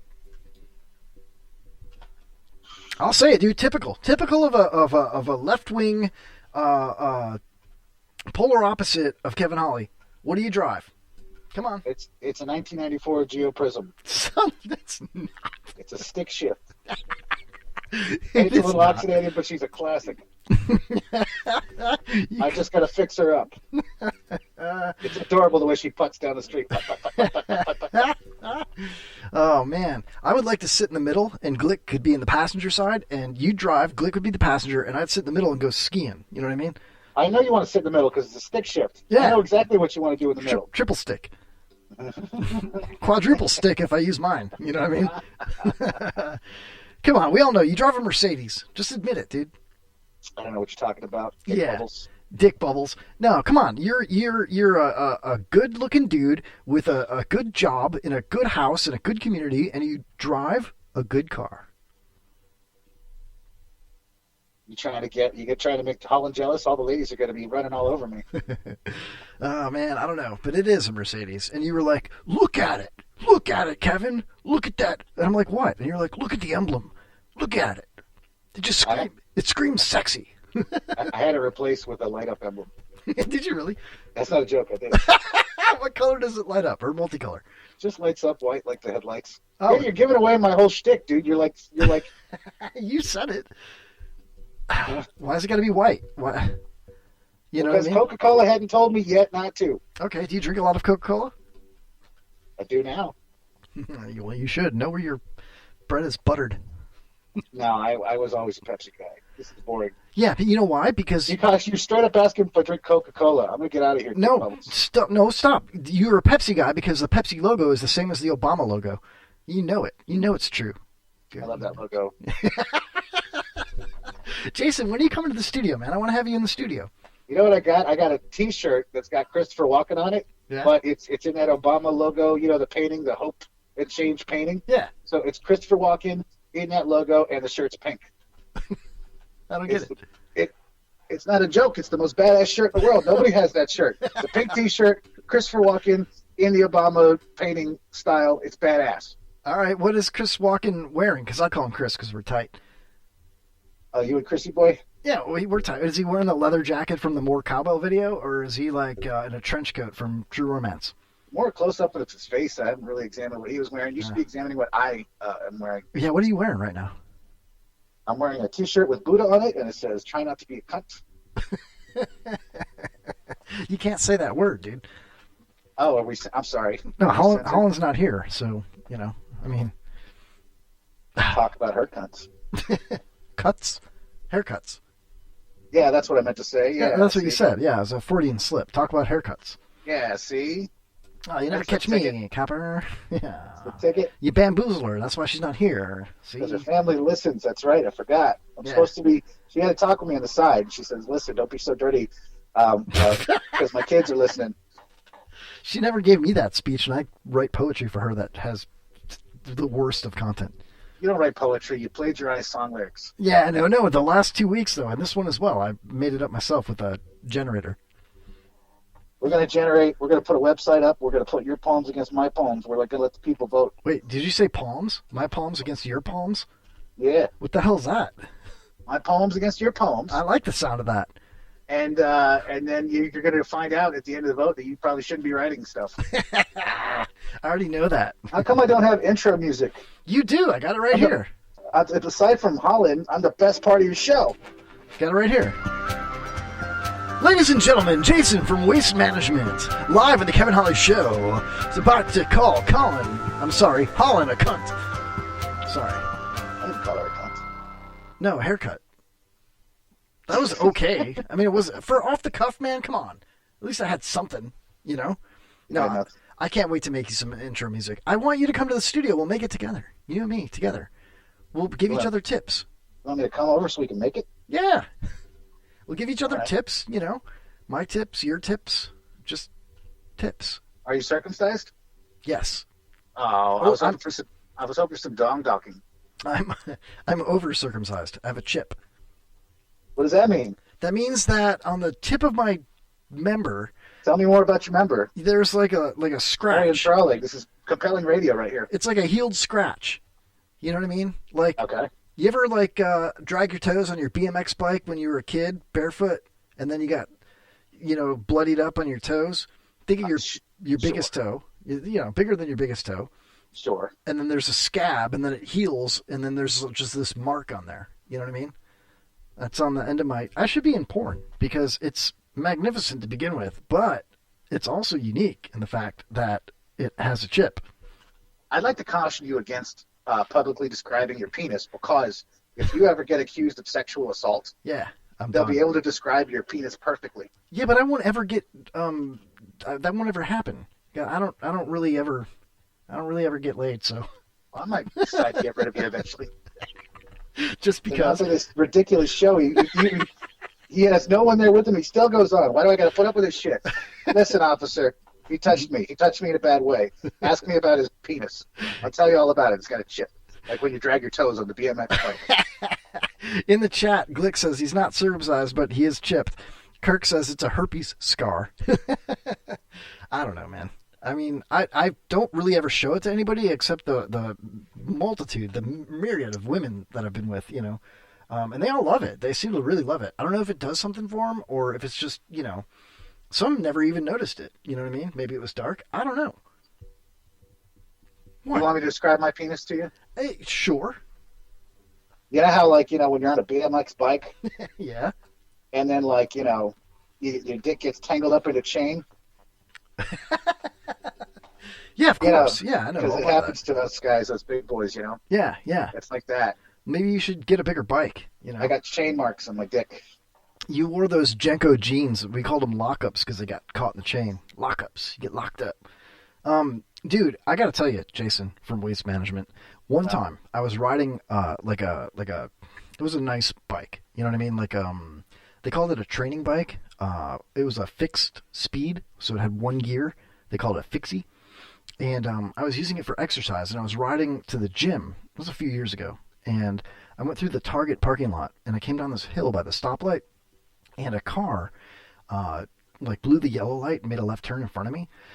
And I only had a front handbrake on this racing bike thing that I was on, So stupid. So I grabbed the brake, and I tried to stop, and I slid off the seat and racked myself on the frame of the bike, But, Jason, it was so violent the way I landed on it that it numbed my whole body, through my sciatic nerve up my back. And I was like, oh, it was the most pain ever, dude. Worse than my circumcision. And I Hold on. Were you able to recollect your circumcision? Didn't they do that when you were a baby? Yeah, well, I don't forget, bro. Okay. Yeah, the mind of Minolta. You know what I'm saying? Little training bike accident, huh? Yeah, similar. That's what I call your mom. I call her my little training bike. I make her tie her ponytails, the little handlebars. You know what I mean? You're such a dick, dude. Anyway, long story short, I did welcome Jeff Adams to the chat and PGA. What's up? So, long story short, Jason from Waste Management, I racked myself so hard on the bicycle, and I didn't get hit by the car, so I was able to walk it back up the hill, and I made it just enough to get out of the intersection, and I was like, oh my god, this hurts so bad that I immediately got sick, and I thought I was gonna diarrhea myself. I thought I was gonna shit myself. That's how bad it hurt and numbed it wasn't my balls that racked, it was my asshole. You know what I mean? And the pain went through my butthole up my back. And it was legit, dude, the worst pain ever. And there was a mulch median right there, and I laid the bike in the median knowing it would be safe, not get run over by a car or cause an accident or anything. And I just dropped to my knees, and I laid down in the mulch next to my bicycle, and I cried like a baby, dude. I was like ugly cry, dude, tears coming down, and I still felt like I was going to shit my pants. And I'm like, if I'm going to do it, I'm doing it right here. You know what I mean? I have no choice. I just might have to, so I could get up. I was paralyzed, bro. It was so bad. Started in your asshole, went up your back? Yeah. I bet you're probably used to that by now, though. Huh? Yeah, that's the first sign of AIDS, a sharp pain in the ass. That's intolerant. Yeah, I know you would say that. That's why I said it, bro. Oh, my God. Yeah, and Glick says, I love dick-flavored vape juice. Thank you. Appreciate that. When's the breakover, says Kirk. Thank you. Another one. Amy says, Fixie is not a racing bike. Listen, it was a training bike. Whatever, all right? It is what it is, man, you know? So I hate that phrase. It is what it is. Things are stuff. Things are things. You only say that. That is the laziest thing in the world to say. It really is a pet peeve. It's a time filler. When people say, maybe it is what it is. What does that even mean? Maybe don't get so upset about a stupid slogan or saying or it means what it means. You keep saying it. Is. I said it once. I said it once. You said it like 9 times. I'm trying to curb your behavior. I'm only going to keep talking about it. It is what it is, Jason. Jesus, Teddy fucking Christ. Oh my God. All right. Listen, dude. If you don't have any content, like a poem or something for me, then I'm gonna have to let you go, bro. Not for you. For Holland, bring her back. I will. I can't wait, dude. I'm sad. I'm wondering if she's okay. Honestly, I'm concerned. You know what I mean? I think she probably had a gummy or an edible and passed out and just fell asleep. That's what I'm hoping. Or I'll be happy with this as well. Maybe she just doesn't like me anymore. And after last week's intolerant guest that we had, the guests were cool. The promoter heckled me for 3 straight hours. You know how hard it is to do a show where you're the board op, you're also the producer, you're also the host, you got all these things going on, and you got somebody, 7 feet away heckling you for 3 straight hours, bro. Are you trying to tell me to back off a little bit? Is that your roundabout way? No, I welcome you, dude. I like you. Anyway, maybe she got a taste of, bad wind or whatever and decided that she's done and she's embarrassed. She don't want to tell me. Let me ask you this on a serious note. Yes. Is your studio within proximity of wherever she stays? Oh, yes. So why don't you swing by afterwards and just make sure? Huh? Because I don't actually know where it is. I could swing by her salon, but I've never been to her house. She just moved. And I doubt she's at the salon. So, like I said, I sent out a text. I called her. Listen, dude, if it was something bad, somebody would have said something. I bet she's just home sleeping, or she hates me. Oh, I hate you. I'm still here. Well, dick bubbles. What can I say? All right, dick bubbles. So I know I didn't have any amazing contact tonight, but good night, everybody. Jason from Waste Management, everybody. Listen, I have a present for you. Don't be a stranger. Oh, yeah, and he hung up. Oh, he had to go. Gotcha. Okay. Anyway, looking at the chat room, Summers Weenie says, what in the hell did I come into? Amy says, that's what she said. That's true. That is what she said. Oh my God, we got another call here. All right, let's take it. I love taking phone calls, guys. Oh my gosh. All right, here we go. Hey, you're live on the Kevin Holly Show. Okay, you asked me to call. I called, and then y'all were talking about dicks and circumcisions and scrapes and like herpes and AIDS. Like, what the hell is going on? I don't really think that was what we were talking about. I got so lost, and I was like, Chris said he likes dick flavored vape juice, and now I'm concerned about our relationship. You should be. He had a box full of dildos for the longest time. Shit. Like full of dildos. He had so many dildos, and they were all different colors. The kind that stick on they stick onto the wall. And dude, that was the best Periscope ever. Was there any brown stuff on them? That's not what I needed. I don't think so, but I mean, these are back in the cell phone camera days, you know what I mean? So it's kind of hard to say, but probably. But I don't know, How's your cough? Can you turn your head and cough for me? You checked out. You're good. Jesus. So, okay. I walk the neighbors. Where the hell are you right now, Summer? I'm at home. Where's home? Georgia. You don't say. A girl, yeah. A Southern belle with a bit of a twangy Southern accent in Georgia? In Georgia. Are you anywhere near Valdosta? Hell no. Good. I'm right there at the Tennessee state line. So Chattanooga's my neighbor. I work in Chattanooga. Hell yeah. No, I love Chattanooga. I've been there many times. What the hell? What the hell or with the hail? What did you say? What the hell? What the hell's with this hail? It's goddamn hail up in here in Tennessee all the time. And then I'll be down in your neck of the woods in, I think like 2 or 3 weeks or something like that. Look me up. If I still have a female co-host, you'll feel a lot safer if you come by. Oh, God. I know. My brother lives in, Kissimmee, Florida. Oh, yeah. Kissimmee. Kissing me, kissing my sister, kissing my brother. Yeah, kissing me. That doesn't sound safe. It's actually Kissimmee. And whatever. Same thing. I don't know. Same thing. I'm sorry, I won't make fun of your voice anymore. No, Kissimmee is about an hour and a half away from here. Something like that. It's a hop, skip, and a jump in like a 2-hour Uber. Fair enough. Do you know where Palm Coast is? Yeah, it's it's on the coast. Yeah, exactly. So that's where I'll be primarily. Well, I can't come to you because I'm a busy guy. But you're on vacation. You could totally come here to be like going to Disney. And you can't really go to Disney. You know what I mean? You can come here. There's no mask mandate in the Kevin Holly Show studio. There's no social distancing, really, unless you have that cough. Then I would ask you to wear a mask and social distance, you know. Can I bring my kid?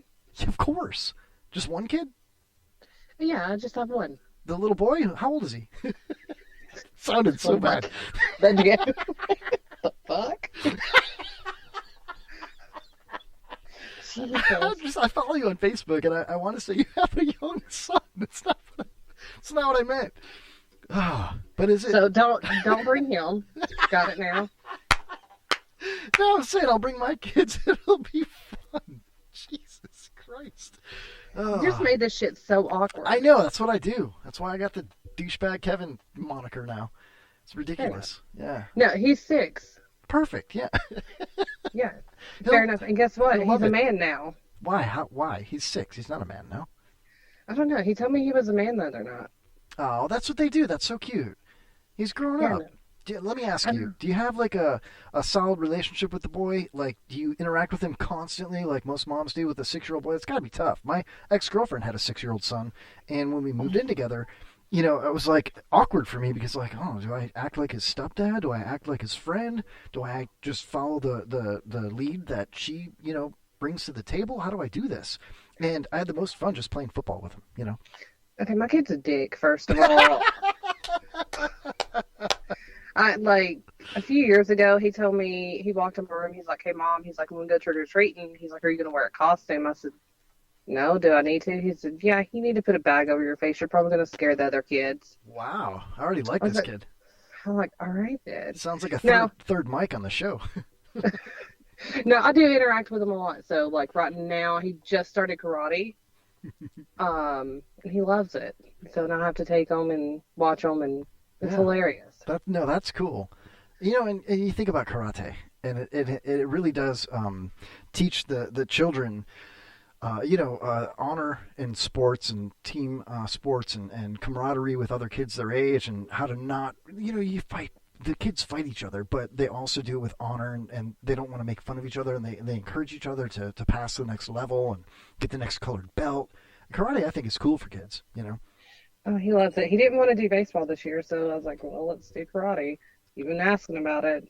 Shit's expensive, though. It is. Yeah. Holy hell. For 3 months, it's like $500. I was like, okay, Dad. And every belt, and how many ninjas are in Tennessee, first of all? And second of all, every belt is like $80, you know. It's a belt. Just make your own, you know? Just buy one off Amazon. Hell yeah. eBay it. Add it to cart. Yeah. Hey, do you know the difference between karate and judo? No. One is for self-defense, and the other is for making bagels. No. I'm done. I'm done with you today. Judo, making bagels, because Jewish people make bagels in the dough. I'm done. Done. Well, my time is up. It was great talking to you, Kevin. Thanks for calling the show, Summer. Holy crap. Okay. So I'll see you in a couple of weeks then.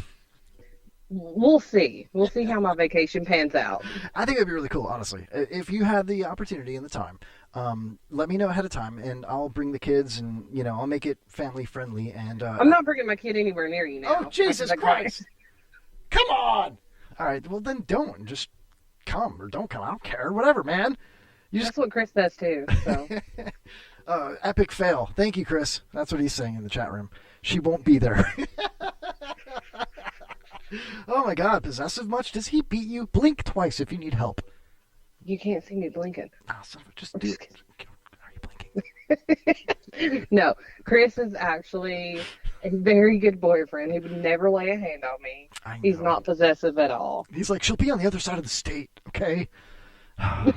I know he's a lover, not a fighter, but I wouldn't want to fight him, and I'm glad that he's on my side. You know what I mean? I Wait, absolutely are you love in him. Orlando? Negative. I'm just north of Tampa. Oh shit, that's right. That's right. Oh, shut up. That's right, north of Tampa. Yeah. I forgot about that. Yeah, I don't go to that neck of the woods. Well, you should. There's plenty of rednecks out here. You'd love it. Yeah, I know. Like, well, we opened up a store down there, and like my former store manager went down there, and I was like, no, turn off for me. What store, if you don't mind me asking? You're gonna make fun of me the way I say it. Mm-mm. You will. Mm-mm. It's called Bait Barn. Is it a bait shop? Bait barn? Boot. Boot? Boot. So like cowboy boots. Okay, so you open a boot barn. Mm-hmm. Dude, you should open a boot barn in Pasco. That's where we're at, Pasco County. You've seen it on Live PD. Boot barn fits perfectly here. They're still opening them up left and right. I can't keep count. Like, I'm overseeing, like, our Knoxville store now. Hell yeah. No, that's actually really cool. I have a killer pair of cowboy boots. I wear them all the time. What kind? I don't know. Stetson, maybe? Okay. No. I wore Stetson them. does make a boot, so. They might be. They're really good quality. I wore them, and I love them because they have heels to them, so I'm taller. But I wore them to Easter in 2017, and I was sitting on a dock overlooking the Gulf of Mexico. It was so beautiful. And I'm there with my girlfriend at the time, who was super hot in her dress for Easter. And my little girls, both my daughters, in their little Easter dresses. So beautiful. And the pictures were so magnificent on the dock, and the sunset in the background, and the mangroves, and the Gulf, and the open water. And my brother comes walking over, and he's like, "What the hell are you wearing, dude?" And I'm like, "Cowboy boots?" And he's like, "Why?" And I'm like, "'Cause that's what real men fucking wear, dude." You know, they're cowboy boots, man. If you are a man and don't own a pair of cowboy boots, I highly suggest you go see Summer Sweeney in Knoxville at the Boot Barn. No, I'm in Chattanooga. In so Chattanooga, at the Boot Barn. Yeah, I oversee Knoxville and Kodak now, so I oversee 3 stores. Hell yeah. Dude. No. So you're loaded. You got money. No. I'm just dude. a store manager. Yeah, This store came with managers no make pay the raise. dough. Yeah, no, you're going to get that pay raise. You need the Kevin Holly Show bump. You come here, you support the show, I'll give you a plug, and then boom, next thing you know, we're both rich. I got the khakis, picking up chicks, cowboy boots. Oh, man, what if you came here with a selection of boots? Yeah, no. I can bring you a selection of my boots. Like, you can pick from them. Put one up my butt. You're like, I'll give you a boot. Yeah, I only have like, oh, shit. We're going to say 15 pairs. That's perfect. That's almost as many dildos as your boyfriend has in a box in his garage. It's true. I need to explore that box. Yeah, you do. Oh, you shouldn't. Oh, man. Hey. It's getting a little hot in here. Hey. I'm telling you. Summer said, come to my boot shop. Nobody's going to be there. And I was like, okay. And I went there, and there was nobody there. What the fuck? Stupid. I'm telling you. Look, it was good talking to you. You as I well. called for a second. Oh, yeah, you I gotta go. Get back to cleaning. Cool, yeah, okay. Yeah. Get back to washing your hair. Thanks, Summer. Yeah, no, I just got my hair done today. I don't have to wash it. Oh, my God, you're not as redneck as I thought. You said you got your hair done, not I got my hair did. No, did is like ghetto. I'm just playing with you. I think you're cool. I'm all right. I'm half-ass decent. I hope you think I'm okay, you know? Like I mean, you're half-ass decent. Thanks. That's all I'm looking for. Half-ass decent. Is that what you said? Half-ass Yeah, decent. half-ass decent. All right, well, it's been fun. I'm going back to cleaning. Bye. Bye. Wow, she had to go. Oh, my gosh. All right. She had to take off, you know? She's got things to do, you know? She's got to clean. Call the show, 727-550-7886. It's the Kevin Holly Show. We are live on the IRN, the Internet Radio Network, irnbroadcast.com. Sponsor of the show tonight, the one and only marijuanagolf.com. Go to marijuanagolf.com, type in the Kevin Holly Show, all one word, at checkout in the promo box. Get $10 off a beautiful, breathable golf polo. Get your golf hat with the Marijuana Golf logo. Get some marijuana golf balls. Oh, those are the best. It's a golf ball with the Marijuana Golf logo on it. I usually use those when I get onto the green, you know, because then I hit the green. I'm just kidding. I don't really hit the green. Great call, Racket. Woo! All right, that's what I like to hear. Nitwit.tv, friend of the show, Thursday nights on, on Vaughn? Nitwit.tv, just type it in like that. Nitwit.tv, Thursday nights, man. Good times, also on the IRN. Ooh. Glick says, I don't have that box anymore. The ex took it in the divorce. Yeah, I don't believe you, dude. I just don't. You at least kept one dildo. I know you did. It's the one that sticks to the shower, you know, and it's just, you know. Anyway.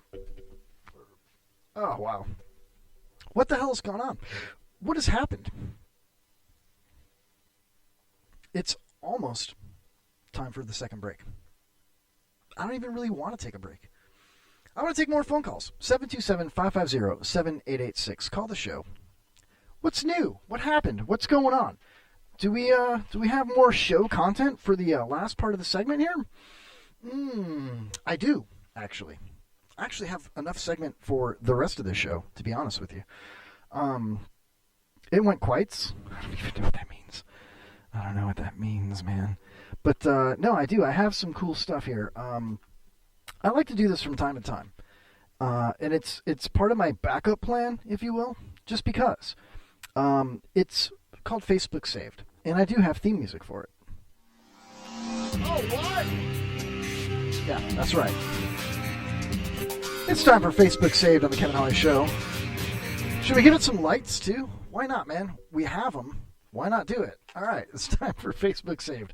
One of the things that that I saved, this is kind of old but good.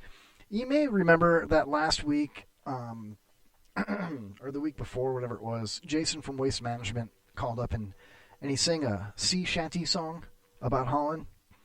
And it was kind of along the lines of this particular sea shanty song, the Kitty Man Sea Shanty, that you may have seen on Trailer Park Boys. I'll play you a little clip of it. There you go. There once was a cat with a hungry belly. The name of the cat was Whiskers Jelly. His throat was dry and his bowl was bare. Meow, me furry cats meow. Soon may the kittyman come with birds and mice and some tasty nums. One day when the critters come, we'll eat till our bellies are full. While Jelly got his boys in the cat. So that's fun and games, but somebody sent me, and I don't remember who it was. It may have been Kirk from nitwit.tv, or it may have been Glick. I can't remember who it was, but somebody sent me, it may have been Jason from Waste Management. They sent me a sea shanty lyric video based on Nickelback. Yeah. Oh, and by the way, tomorrow night, Twisted Battleship on nitwit.tv. Knit Twisted Battleship. So anyway, look at KC in the chat with the cheers with the martini. You got Penis Game Amy with the cheers with the beer bottles. I like that. Take a shot, everybody. Why not? Take a shot. I'll have a swig of my iced coffee. Oh, it tastes like crap. All right, so Nickelback, sea shanty style. I think it's worth a play. It's worth a listen. Here we go. Oh, hell yeah. Who doesn't love Nickelback? Oh, imagine being a captain on a fishing boat in that cold I'm water. through with standing in line to pubs I'll never get in. It's like the bottom of the ninth and I'm never gonna win. Life hasn't turned out quite the way I want it to be. Tell me what you want. I want a huge sail that'll hold the squalls and a big black ship with some cannonballs. Don't wanna join Davy Jones 20,000 leagues under the sea. So how you gonna do it? I'm gonna trade this life for fortune and fame. Might even grow my beard and change my name to Douchebag Kevin. We all just wanna be big rock stars, living hilltop houses, driving 15 cars. All right. That's enough of that. That sucks. It sucks! Oh, you want to talk more politics? Because that sucked! What's worse? Sea Shanty Nickelback song or Kevin talking about Joe Pags? I love Joe Pags, though, honestly. I mean, who doesn't? The guy is just cool, you know what I mean? Oh, Jeep Cherokee in the news. Yeah, the Jeep Cherokee brand is going to be canceled. Yeah, no more Jeep Cherokee. Why? Because it's offensive? Who's really offended, man? Seriously. I'm so tired of it. Like, nobody's really offended by any of these things. It just comes out of nowhere. Like, who's really offended? Jason, you are the most polar opposite of me. Are you offended by the Jeep Cherokee? I highly fucking doubt it, man. Seriously. Who is? Who is really offended by these things? Why? Why are companies trying to get ahead of the curve? Oh, we better cancel this. We better not do that anymore. Pepe Le Pew, it's rape culture. What? Yet it's perfectly okay for the president to sniff children at school against their will. Oh, I'm so tired of it. Let's take Joe Pag's take real quick here. I buy it. The Jeep Italiano. I buy it. I'll buy it tomorrow. They're literally honoring you by putting your name on the vehicle. Woke! Right? Who's woke? Who's woke, everybody? Are you woke? Who's woke? I'm woke. I'm so woke. Oh, yeah. If you have a product or a sports team and you don't want it to win, I hear the complaints. Or if you don't want to sell it, I hear the complaints. I don't understand the faux outrage from anybody when somebody is using your heritage as a source of pride, victory, safety for a vehicle, strength, virility for a sports team. Hell yeah. If you call yourself the something Indians or the Redskins or the Braves, or you call a vehicle a Cherokee, because of how you badass want it them is to do well. Yes. You want them to be victorious. Of course, selling cars or Jeeps, that's the victory is in selling more of them. Or having people you be want people safe to that understand drive them. it's safe, you built it right, it's going to be dependable, and that is an honor to anybody. People often say, well, we want them to call them the Jeep Italians? Sure. Listen, Jason, I see you in the chat room. The leader of the Cherokee Nation asked them to drop it. End of discussion. But where's your source? Read a book, Jason. Did you Snopes that? No, seriously though. Like I would like to see that in full context. Like, where did you pull that from? Because 9 times out of 10, when somebody says, "Well, this particular group or this particular person said to pull it, so it's justified," and then you look into it. Great example. The president talking about illegal immigration versus immigration. You know what I mean? Where put it in context. The whole Charlottesville. There's some great people. Read the whole fucking paragraph. You know what I mean? He didn't just say that. You can't just pull things out of context. And I'm not saying that you are with that. I'm not really sure. I'd have to look at it, and that's why I'm asking you. Show me, and I'll read it, and maybe it's real. I don't know. Here, we'll take a call here. Hey, you're live on the Kevin Holly Show. Hey, it's Penis Game Amy. Oh, God. Hi. All right, just for the record, real quick, Amy, hold on a second. The New York Post, Jason did post the Cherokee Nation leader, ... I haven't looked at it yet, but I'm taking a call here. The Huffington Post says so. I don't know. What's up, Penis Game Amy? Are you here to bust my balls? Yes, I am. Oh, come on. What have I done? What did I do? Crying about your nickname, douchebag. And there it is. There it is, everybody.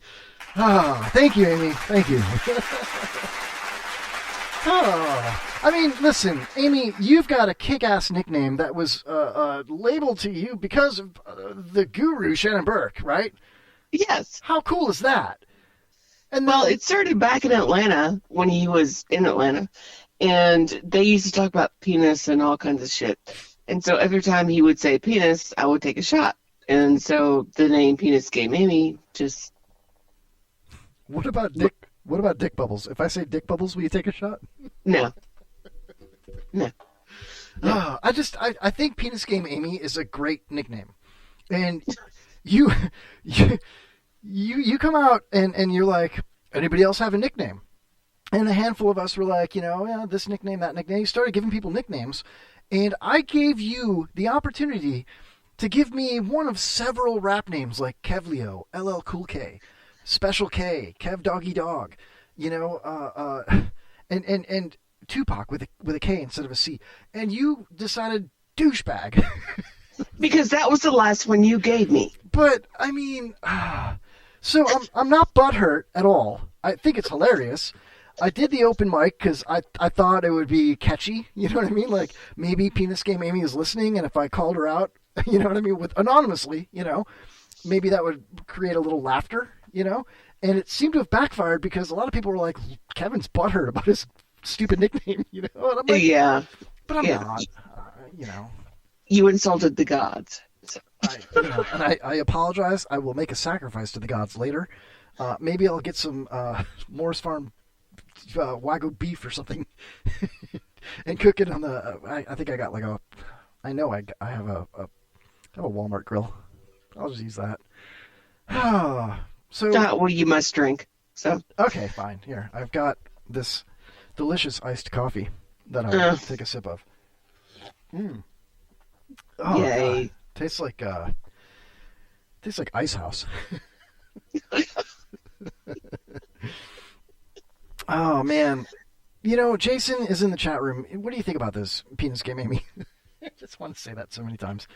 He says black people used to ride in the back of the bus forever and everything was fine. Then I don't think it was ever fine. And then along came some troublemaker named Rosa Parks. Just saying. I just don't really agree with, where's it coming from? Why are people...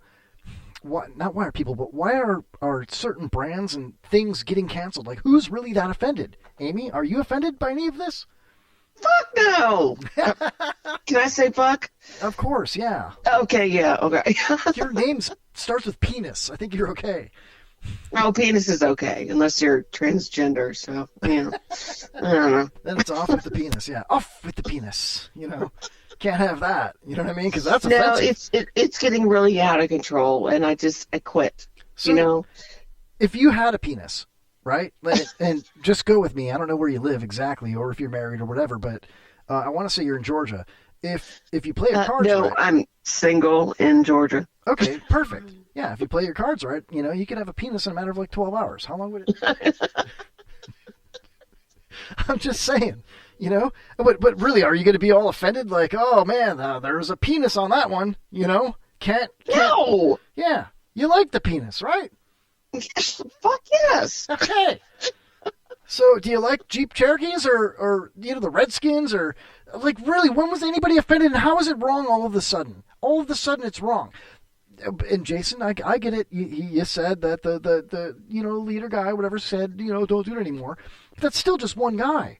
He might be the leader of a coalition of sorts, but it's still one guy. What if he's outnumbered by everybody in the coalition? You know what I mean? If I was to come out, penis game Amy, and say, you know what, I don't think it's okay for people in radio, in the podcast world, or the internet radio world, or the entertainment world, to use the word penis as a nickname. And I happen to also be the founder and CEO of a nonprofit group that supports people with penises.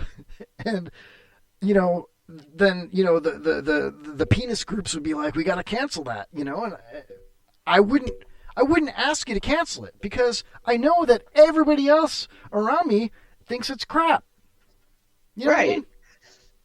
And I'm just to channel my inner Ruth from Ozarks. I don't give fuck about shit when it comes to that. Dude, I just want to bust Jason's balls so bad. He's in the chat room. He's like, he's the leader of the Cherokee Nation. He's not just some guy. And Kirk's like, did they vote on it? But did you die? The Cherokee Nation, is that the big group of fans of the Kansas City Chiefs? Is that Cherokee Nation? I don't know. I don't know what Cherokee Nation even is. Jason, educate me. One link. That's all it was. Did you Snopes it? I'm sorry. I'm just on a tangent, Amy. No, it's okay because, I feel you. It's just getting out of fucking control. And I'm sick of it. And I was done. A great question is, why does it bother you? It's not... Because everybody is so fucking offended and so sensitive, and it's just out of fucking control. I agree. It's... Think about it. Mad. I'm sorry. Kirk makes a great point. Until they come after you, then your tune will change. Think about it, though. Paul says it's a song by Redbone. I don't know what that means, but I'll investigate that. I'll have my fact checkers look into that. But think about it, Amy. Why does it offend you? It's not that it offends me. Why do I care so much?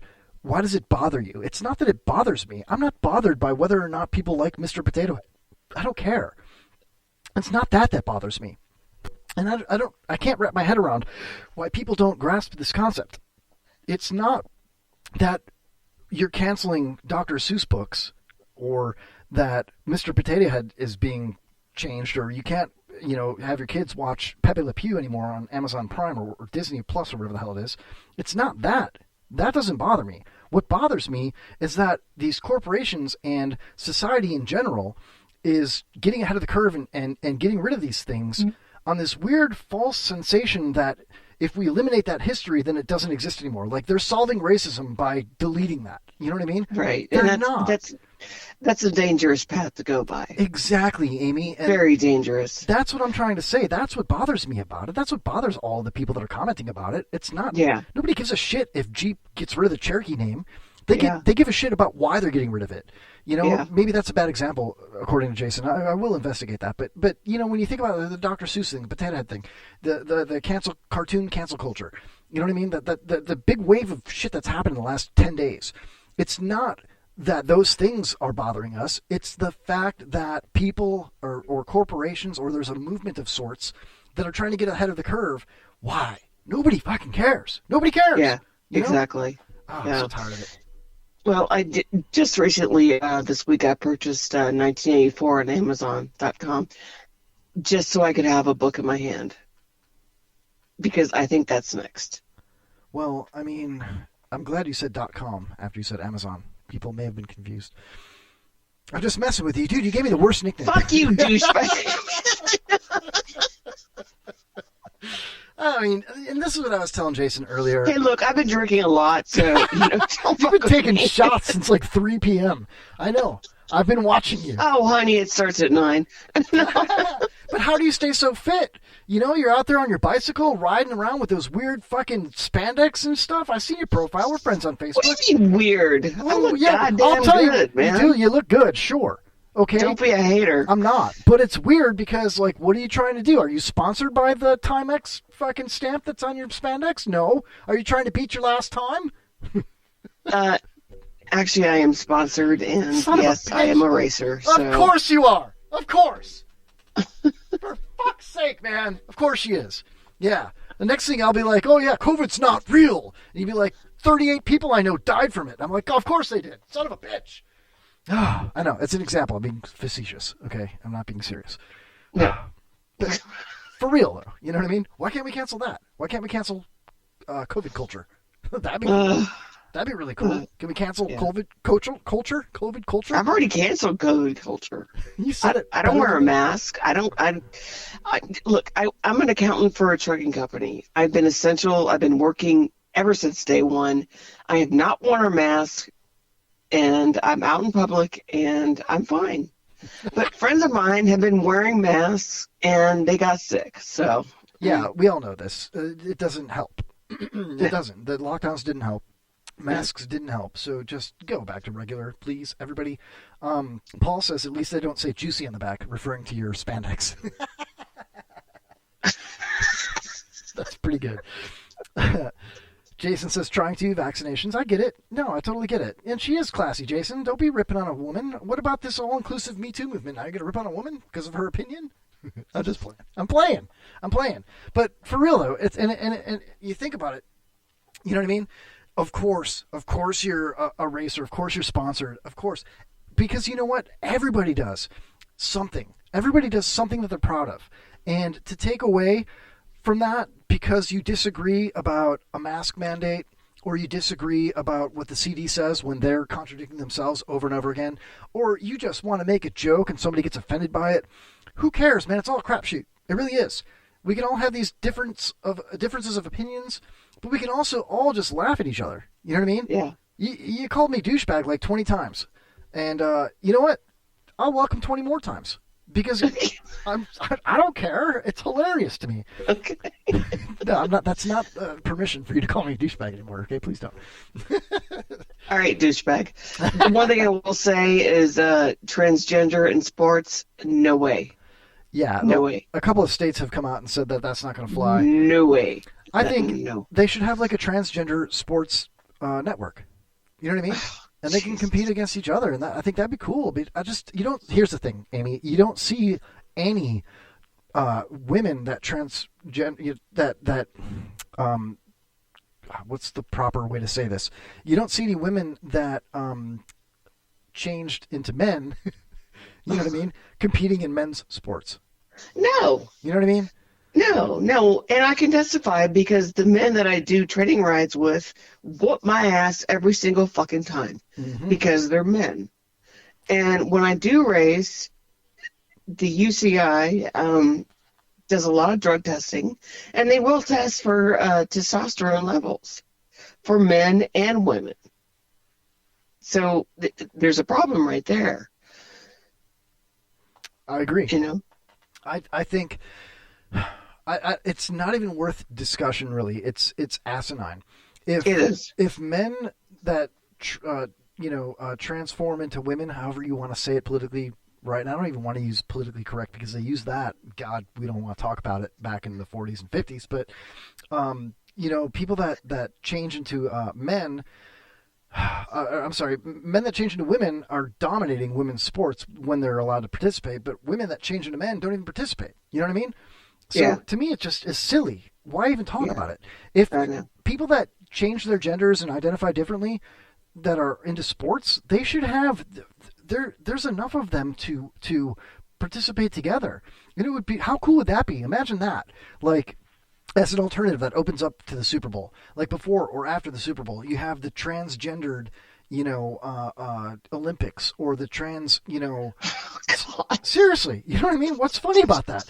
Think about that. That would be acceptable. That would be all these different people, whether they started as a female or a male or whatever, the he, them, this, them, him, and all of a sudden, there's a new, class of sports where they compete against each other. Oh my God! If that happens, I'm done. I'm just done. Why? That's the solution. I'm just done. I mean that's not what. No. Kirk says stop using pronouns. Jason put a nice little paragraph on there. I see it. I agree with you. He said I researched it and it didn't even hurt. Talk about the Cherokee Nation. Transgender and steroids Olympics, says Paul. Could you imagine? I mean, I don't know. Look, I'm so right, slightly right of center. I am slightly left of center socially and slightly right of center fiscally. I'm not trying to take anybody's rights away. You want to be gay and get gay married? Hell yeah. Whatever makes you happy. I don't want to take anybody's happiness away. I agree. And the same with, being slightly right fiscally. Less government, to me, seems like a pretty damn good solution when they're spending trillions of dollars on shit that doesn't benefit the American people. You know what I mean? I agree. So why can't we all just be a little bit left of center and a little bit right of center instead of on the extremes?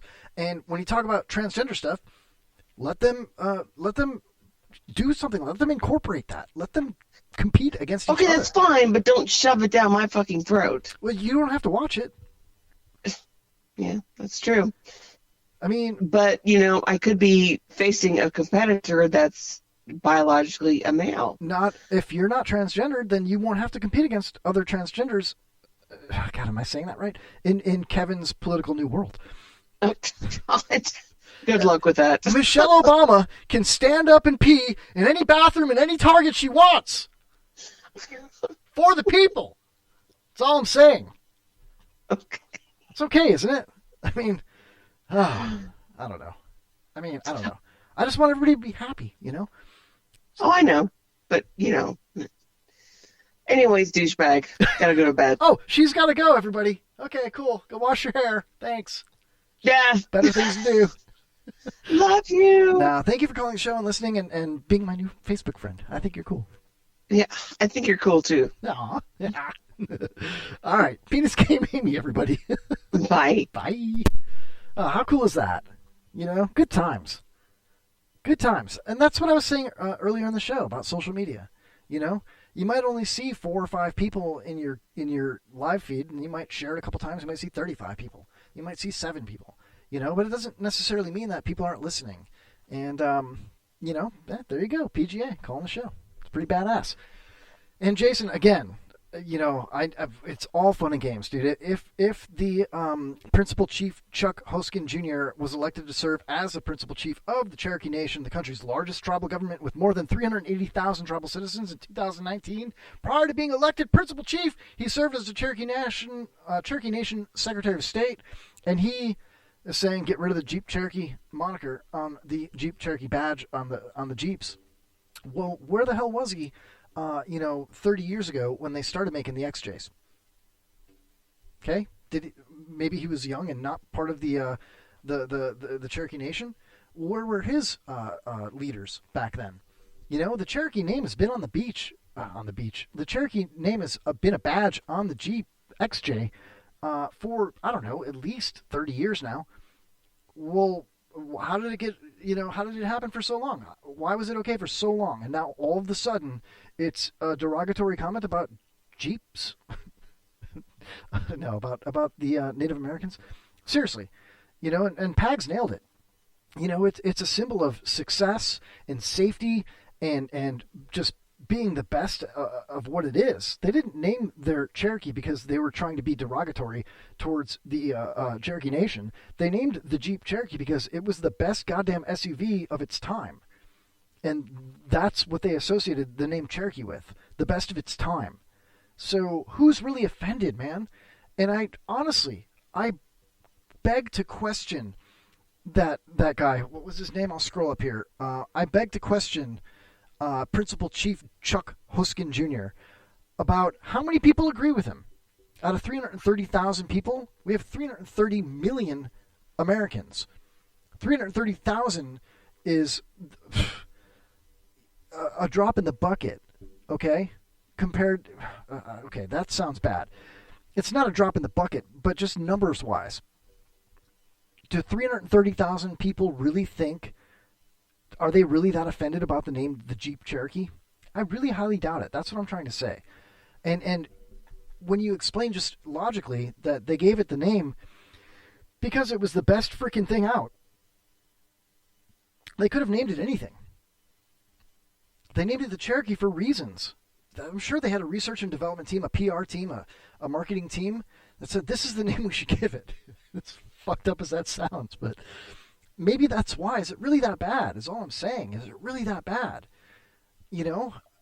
I guess if it offends the pinnacle group of the Cherokee Nation that much, then it definitely deserves discussion and consideration to be renamed or rebranded at this point. But there's no question that society has gone off the rails by being influenced to get ahead of the curve and change things just to please people that are a tiny percentage of the population of the country. Maybe I didn't say that as eloquently as I wished to, but I think you get my drift. I don't think there was any ill intentions when they named the Jeep XJ the Cherokee. I think it actually was quite the opposite. They named it that because it was the best thing ever, and they wanted to put the best name for it ever. Maybe they were honoring the Cherokee Nation. I don't know. I don't work for Jeep, Chrysler, Dahmer, Lee Iacocca, none of those guys, nor am I Native American. So I'm just an asshole behind a blue microphone in the Dump Tower studio in downtown Newport Richey. I don't know what to tell you. Okay? Maybe I'm right. Maybe I'm wrong. Maybe I'm a douchebag. Maybe I'm not. I don't know, but I'm certainly not going to argue with anybody about it. I will look at this and say, Jason, you're probably right. That's a good link. That's good information that you just provided me, and it's worth me considering before I make an opinion. I'm giving a little bit of a link to a famous pundit, Joe Pags, and his monologue and what he said about what he thought about it. Very educated person with a lot of insight on the subject. And that's where I stand, and we can meet in the middle there. I listen to you, you listen to me, and we go along happily and meet up at Hooters and have a little Southern Comfort and some chicken wings. You know what I'm saying? What's the big deal? It isn't a big deal. You know what I mean? Anyway, Jason says, we're off the rails. God help us. We're out of control because of a Jeep and a potato. Paul says, I want to start a movement to get rid of the manhole cover changed to gender neutral name. Why? But why, Paul? Why? Because, think about it, there was not a lot of women that did the piping under the streets in the major cities when they were building Birmingham or building New York City or building Chicago. It was mostly men, so they call it a manhole cover. You know what I mean? I'm not being mean to you. I'm not even being facetious. I'm just trying to like be factual. I mean, that's really what happened. There was not a lot of women that did it, so they named it a manhole cover. So maybe we should change it now to be more inclusive, because it is, people are offended. But who's really that offended about a manhole cover?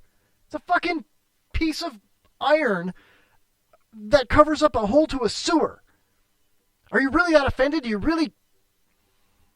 All right, I'm taking a break. All right, we're already 24 minutes past the break. I'll take a quick break, come back, and we'll end the show here. I'm having too much fun with you guys, man. Thank you for listening to the show. Thank you for calling and chatting. You guys are badass. You really are. It really means a lot to me to sit here alone in my studio and interact with you guys. That's really badass. It really is. So thank you for that. I'm going to play a really quick break. Use the little boys' room or little girls' room. I'll use the gender-neutral restroom in the dump tower. And I'll be right back with more of the Kevin Holly Show. Let's see here. Here we go. Hi, this is Andre from the Harps, and you are on Spotify. Enjoy it!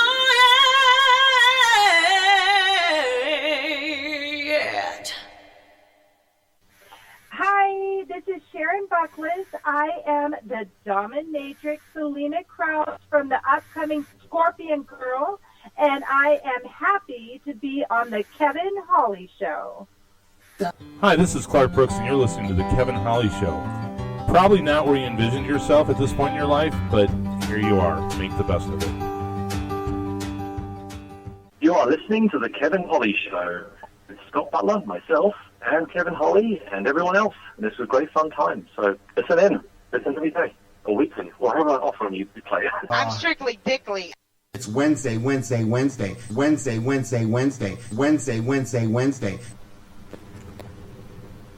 Oh, wait. Hello? Is this a mic? Is this mic on? Hello? Is anybody here? Is this mic working? Hello? Testing. 1, 2, 3. 1, 2, 3. Testing. Hello? Anybody out there? Muy bien, como va? Arrivederci. Hello? I said, is anybody here? Nobody's listening to me. I don't know if this thing is on. Hello? I'm trying to call the Kevin Holly Show. Hello? Nobody's answering. Son of a bitch. Nobody's listening to me. Anyways, well, I tried to call you, Kevin, and, you didn't pick up the phone, so I guess nobody's listening. Nobody cares. That's right. Nobody cares. Anyways, call me back, Kevin. Hello. You don't like guys in makeup or what? You shot your wad right in the beginning, man. Dude. I'm eating a double cheeseburger. You're eating a double cheeseburger? I'm eating a double cheeseburger right now.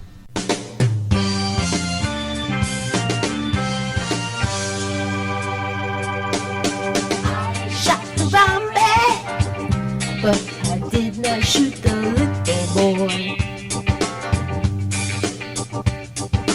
I shot a zombie, but I did not shoot the little boy. Zombie come to Cincinnati Zoo to live his life out on display.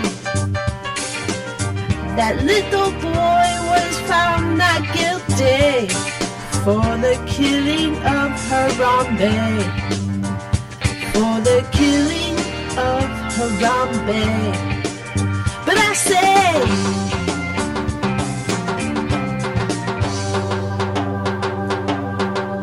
shot Harambe, but I swear it was for self-defense. I shot Harambe, 'cause a little boy climbed over the fence. That's where I gotta stop.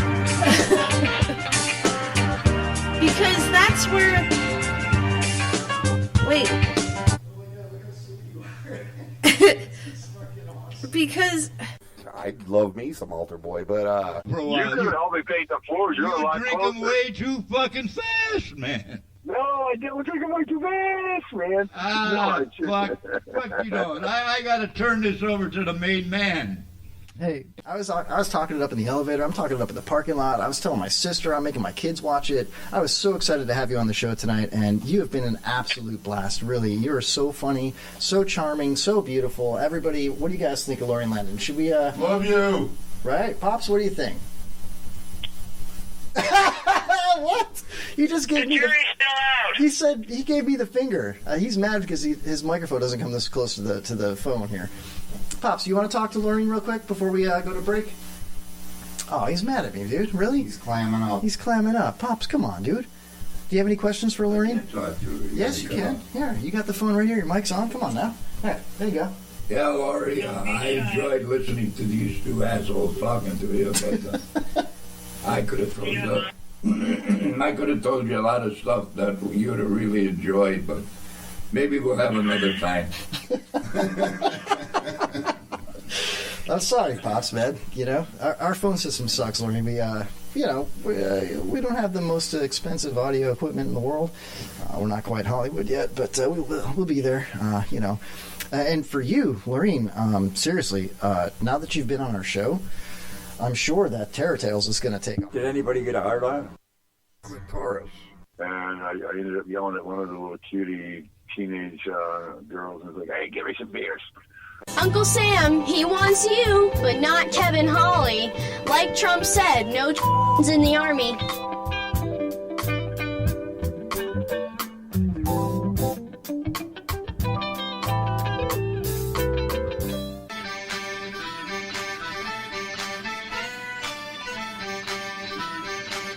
Let's go!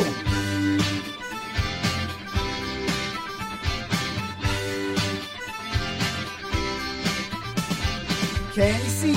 Can he breathe? Does his oxygen tank leak? Pops is rolling up here and he's ready to take his seat. He's got his chair all oiled up. Jay dialed that shit in. It's go time on Wednesday night. The lights are off, it's dim. Nobody could ever ask for co-hosts like these two. Stan Deo wishes he had one of them, and Spicoli does too. Pops is old, but his memory is still stone cold. It's time for the Kevin Holly Show. Time for the Kevin Holly Show. Pops is old, but his memory is still stone cold. It's time for the Kevin Holly Show. Time for the Kevin Holly Show. Break it down. What are we gonna do, Kevin? 1, 2, 3, 4.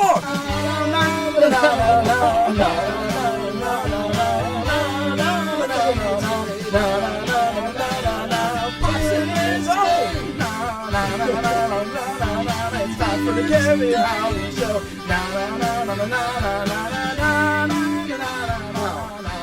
Put in so much effort, Phil. Cock hold one time.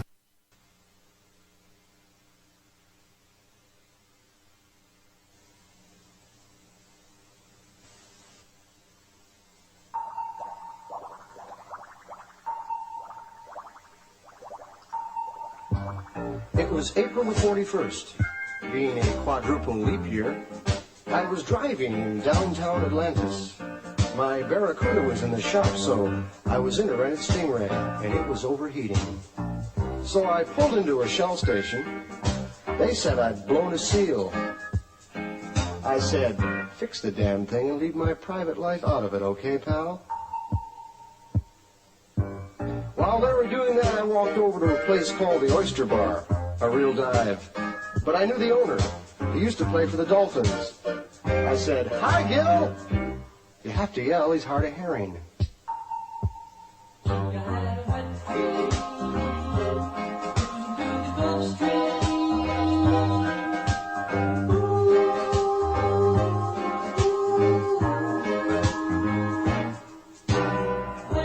Gil was also down on his luck. Fact is, he was barely keeping his head below water. I bellied up to the sandbar. He poured me the usual. Rusty snail, hold a grunion, shaken, not stirred. With a peanut butter and jellyfish sandwich on the side. Heavy on the Mako. I slipped him a fin. On porpoise.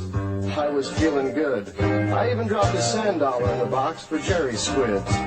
for the hell of it. Well, the place was crowded. We were packed in like sardines. They were all there to listen to the big band sounds of Tommy Dorsal. What soul! Tommy was rocking the place with a very popular tune-up, Salmon Enchanted Evening, and the stage was surrounded by screaming groupers, probably there to see the bass player. One of them was this cute little yellowtail, and she's giving me the eye. So I figured this is my chance for a little fun. You know, piece of Pisces. But she said things I just couldn't fathom. She was too deep, seemed to be under a lot of pressure. Boy, could she drink. She drank a lot. I said, "What's your sign?" She said, "Aquarium." I said, "Great, let's get tanked."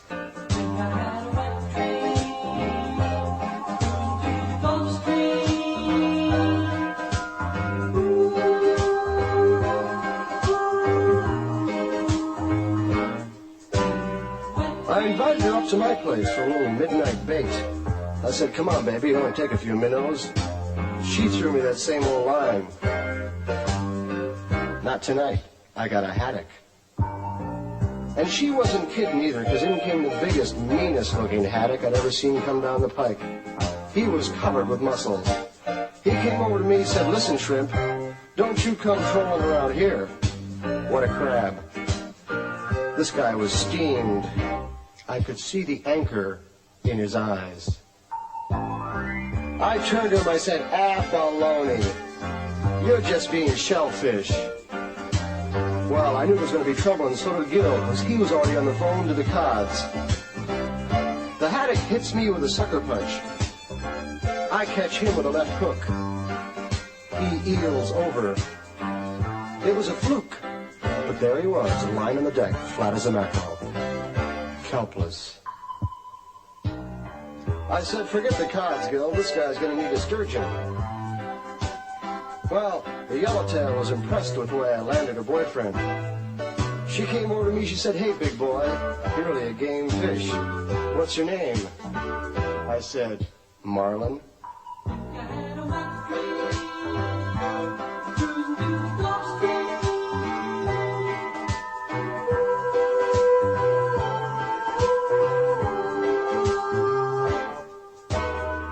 Well, from then on, we had a whale of a time.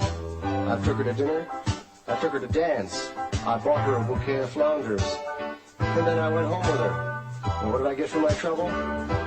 Case of the clams.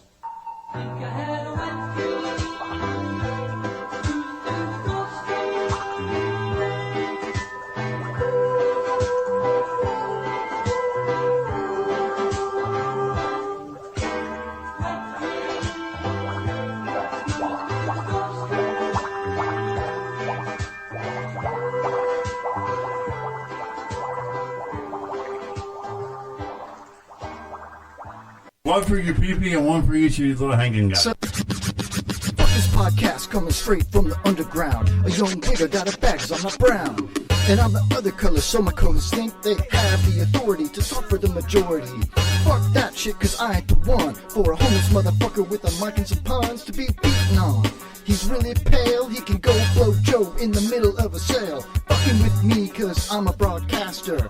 With a co-host who's drunk and plastered. James sitting in his car, listening to a podcast, thinking every wigger is busting a podcast. You never see me in the pen or Pop's Jim Nall walking Chuck's dogs. Beat a podcast out of shape, and when I'm finished, bring the yellow tape to take off the scene of the slaughter and keep your homeless Chuck away from your daughter. I don't know if Jay's a fag or what, patting Kevin down and showing his nuts, and on the other hand, homeless Chuck, he never gets none, not from a black or a white woman, 'cause he falls down on the street top. Homeless Chuck solicits sex from a black cop. Jay-Bird will swarm on any motherfucker with a gold microphone. Just because I'm from Newport Richie, punk podcasts are afraid of me. A young wigger on a warpath, and when I'm finished, it's gonna be my podcast with Pops, Homeless Chuck, and Jay. Yo, Jay, I got something to say. Fuck this podcast. Fuck this podcast. Fuck this podcast. Fuck this podcast.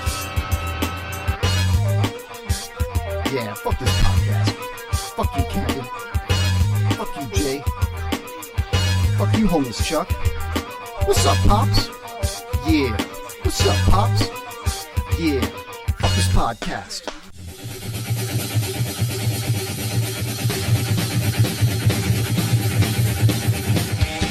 Driving down the street, Ubering people that he meets. Fully loaded Nissan Leaf. That shit crazy.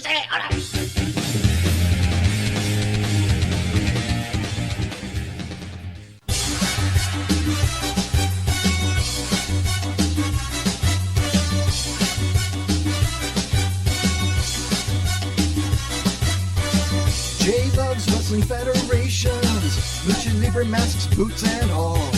He feels a premonition that's scheduled for one fall.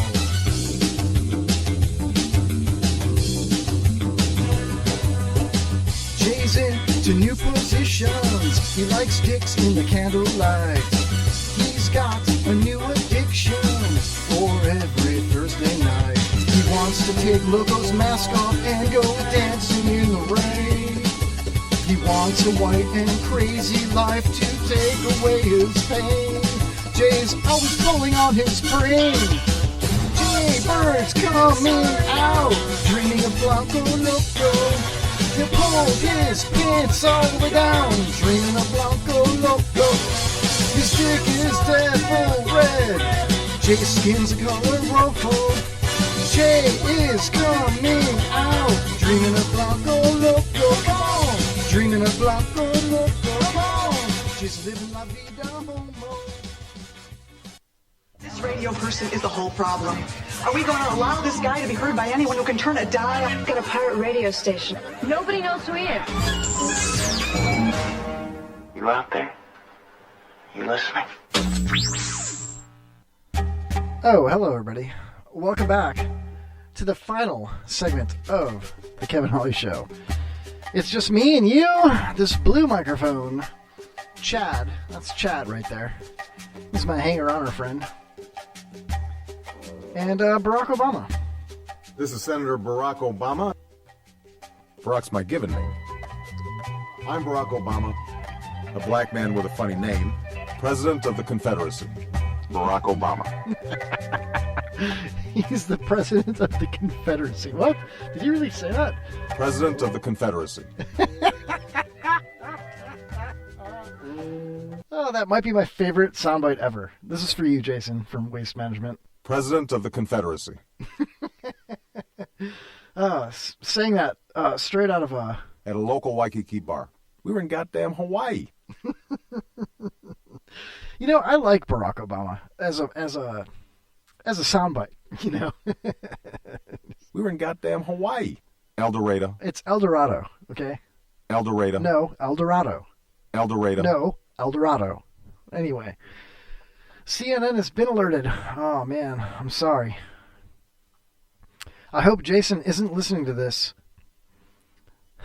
Him and his woke warriors will cancel you for your offensive parodies. Thank you, Click. Now, Jason's good people, honestly. He is a really kind-hearted person. He has strong opinions, but he also is really cool about, like, defending people. You know what I mean? I've seen people in, like, Bone Fam rip on Monica, and he's right there to defend her. He's a good dude. He really is. I really like him. I hope to go magnet fishing with him again soon, because that was a blast. I went magnet fishing with Jason from Waste Management, and I got to tell you, man, it was pretty badass. Jason's like, oh, I'm just one person. Yeah, I know, but that was a really good time. I had this like really strong magnet, and I threw it over the bridge over the Cody River on Main Street in downtown Newport Richey, and the thing wrapped around and stuck to the underside of the bridge, and I couldn't get it loose, and we had to like unravel the whole cord, and dude, it was so bad. Jason fell down trying to pull it off the. It was rough. I was like, well, just cut the cord, man. You know, and he would defend that because, you know, abortions. What? Did I say that word? Oh, we're not allowed to say words. Oh, okay. Whatever. I'm so tired of it. Anyway, Glick says Monica is something else, but she makes me laugh. You know what's really cool about Monica? She's really good friends with Spicoli. of all people.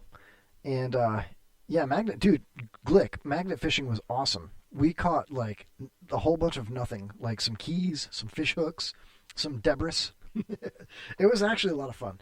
But yeah, Monica is cool.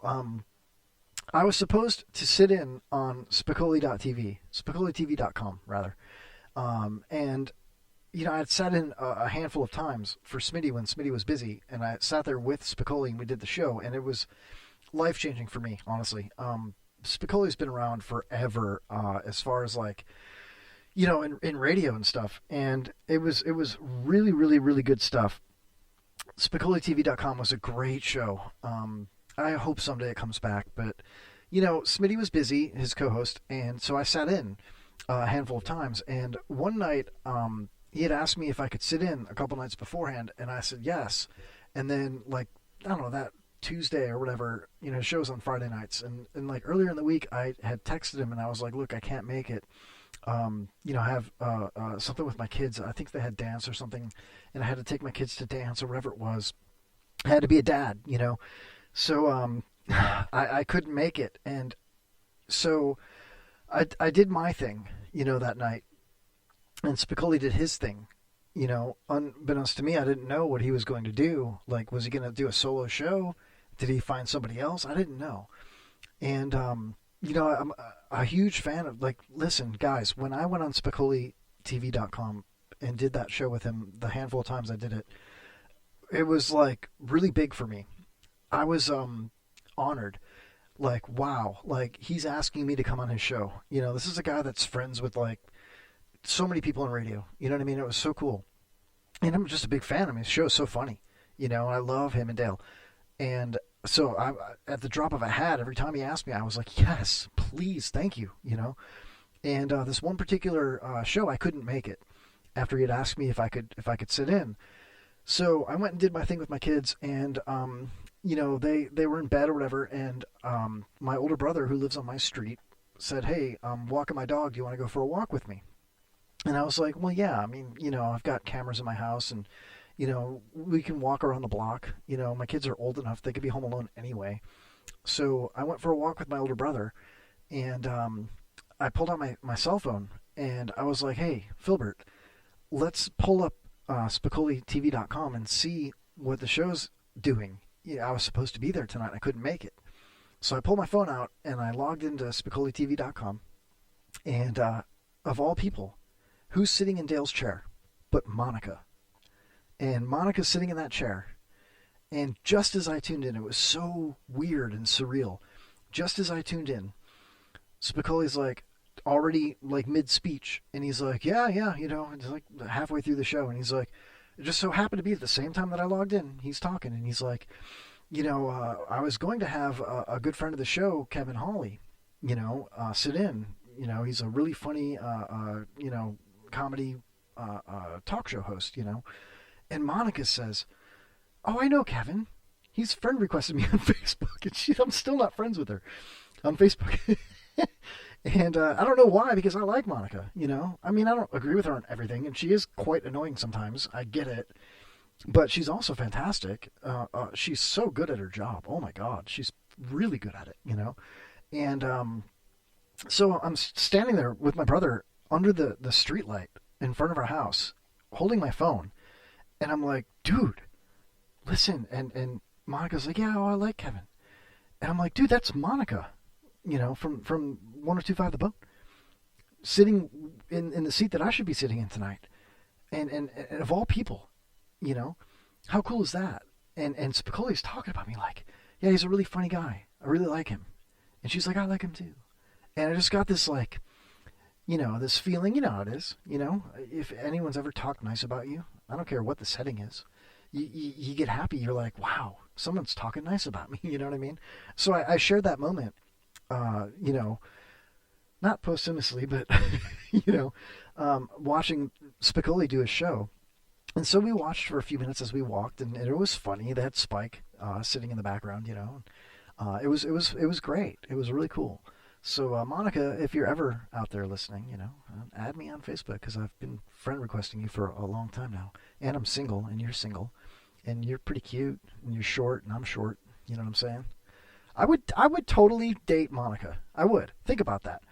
If I am polar opposites with Jason from Waste Management, yet we get along so well, and Monica is just like him as far as their political views and, all inclusive, maybe Monica would like me. I don't know. Mexican women love me. They always have. I've always been hit on by Mexican women. You think about these border crossings, these illegal border crossings. The people coming from South America, Guatemalans in particular, are very short. Now, maybe, just maybe, I could find a Guatemalan woman who's a little shorter than I am, with nice, clean, white teeth.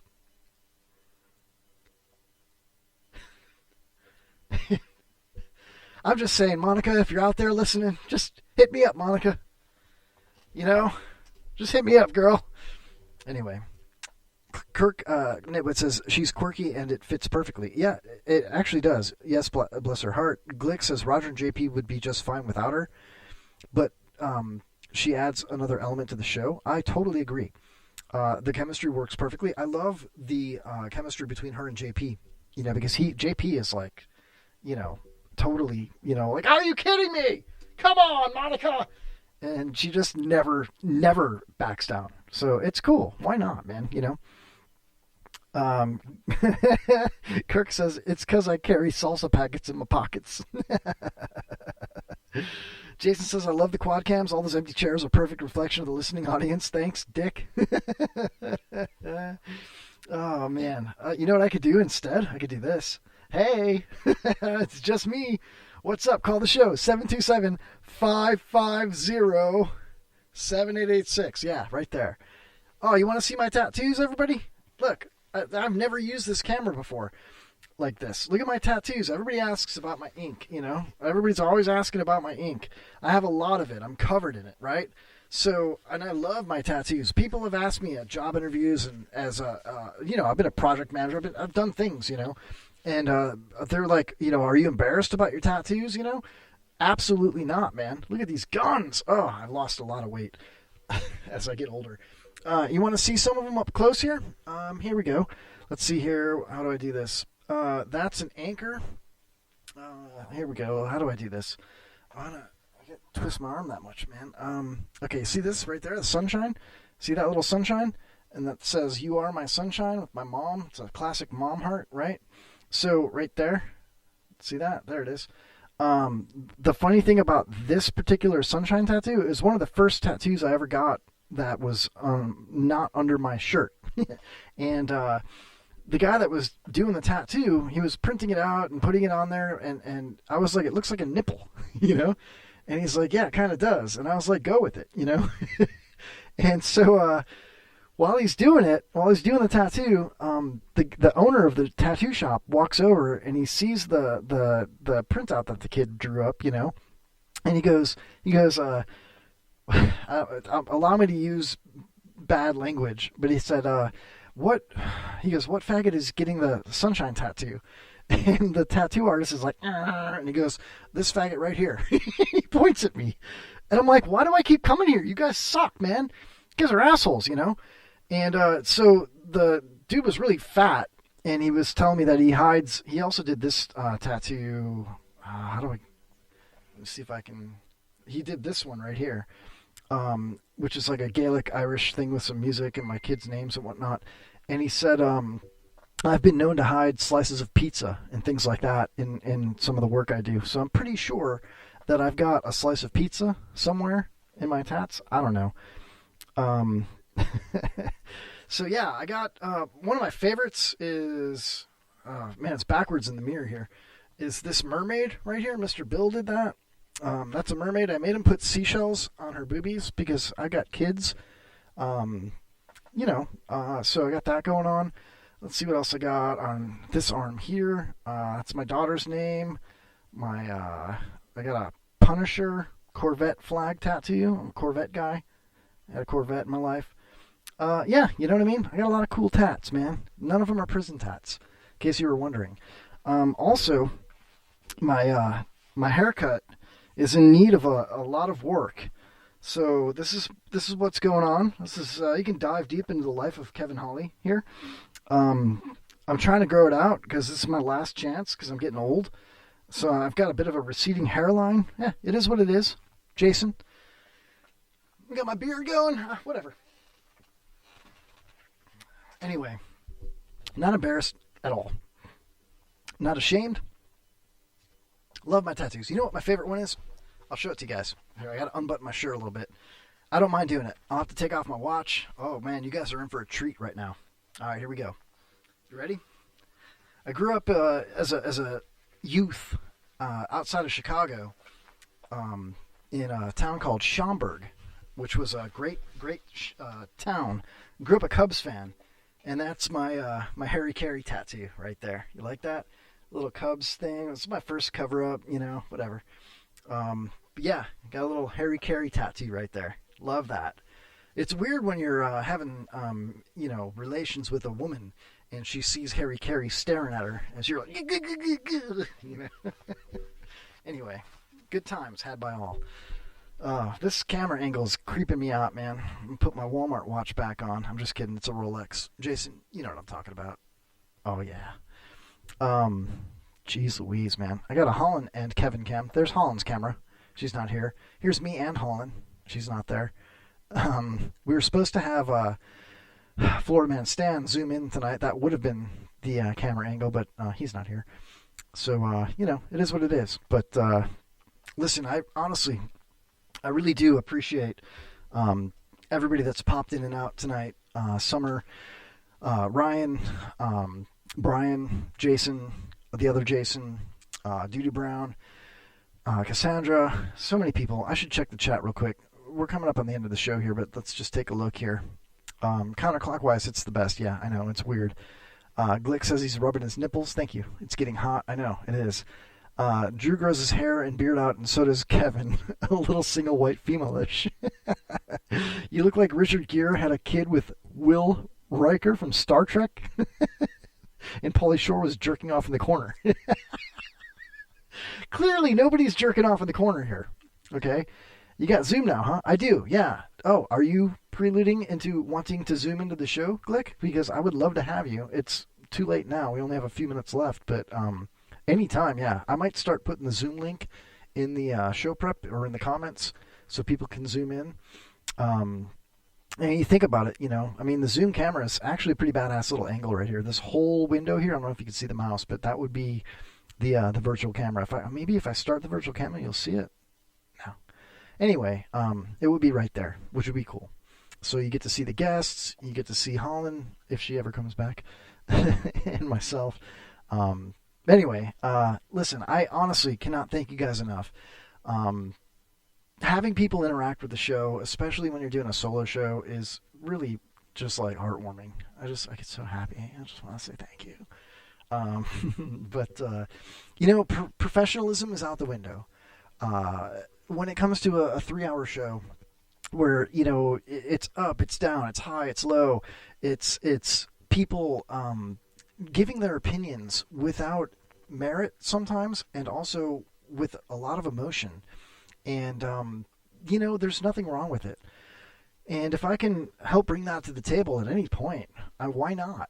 Who wouldn't want to? People that maybe are scared or aren't into it, but I totally am. I enjoy it. I really do. I enjoy the back and forth and the interaction. I also enjoy sharing other people's success. Jeff Adams, a great example. What he's been doing with the Shannon Burke Show has been just phenomenal. The last few weeks, I've seen the numbers just growing because I'm a huge fan of Shannon Burke's. I just always have been.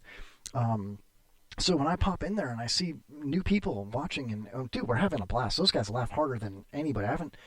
I haven't seen a show where people laugh that hard in a while. You know what I mean? And we do that here a lot.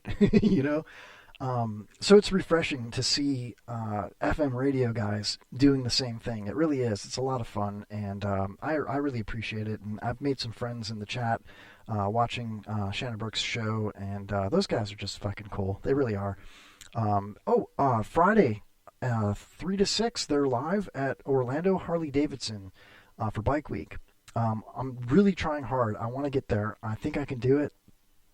So if you are anywhere near Orlando on Friday, go to the Orlando Harley Davidson dealership and check out the Shannon Burke Show live. Dude, I'm like, can I bring a camping chair and just stare at you guys? Just, just sit there and watch? Because that's cool, And plus, all the bike stuff is so cool. You know what I mean? I'm a huge biker guy. I've had 4 Harley Davidsons. They've all been Sportsters. One was a really cool one. It was like a 1975 1000cc 4-speed, 4 controls, big. Yeah, dude, So I've yet in my young life to get a Softail, but I will at some point. I can't wait. It'll be like a trophy. But anyway, we got to end the show. So listen, thank you everybody for listening to the Kevin Holly Show. I had a blast. I hope you did as well. Check us out again next week, Wednesday night, 8 to 11 Eastern Standard Time. Thank you to marijuanagolf.com. Thank you to the Internet Radio Network, ironbroadcast.com. Thank you to everybody that was in the chat and everybody hanging out and everybody called in. I love you guys. Seriously, Penis Game Amy, very cool. Summer Sweeney, love it. Hopefully, I'll see you. If Glick will let you, if he'll let you out of the basement, it puts the lotion in the basket and doesn't go to the Kevin Holly Show. All right, everybody, see you. Kevin's getting tired. It's time to end the show. He really freaking blew. It's end of the Kevin Holly Show.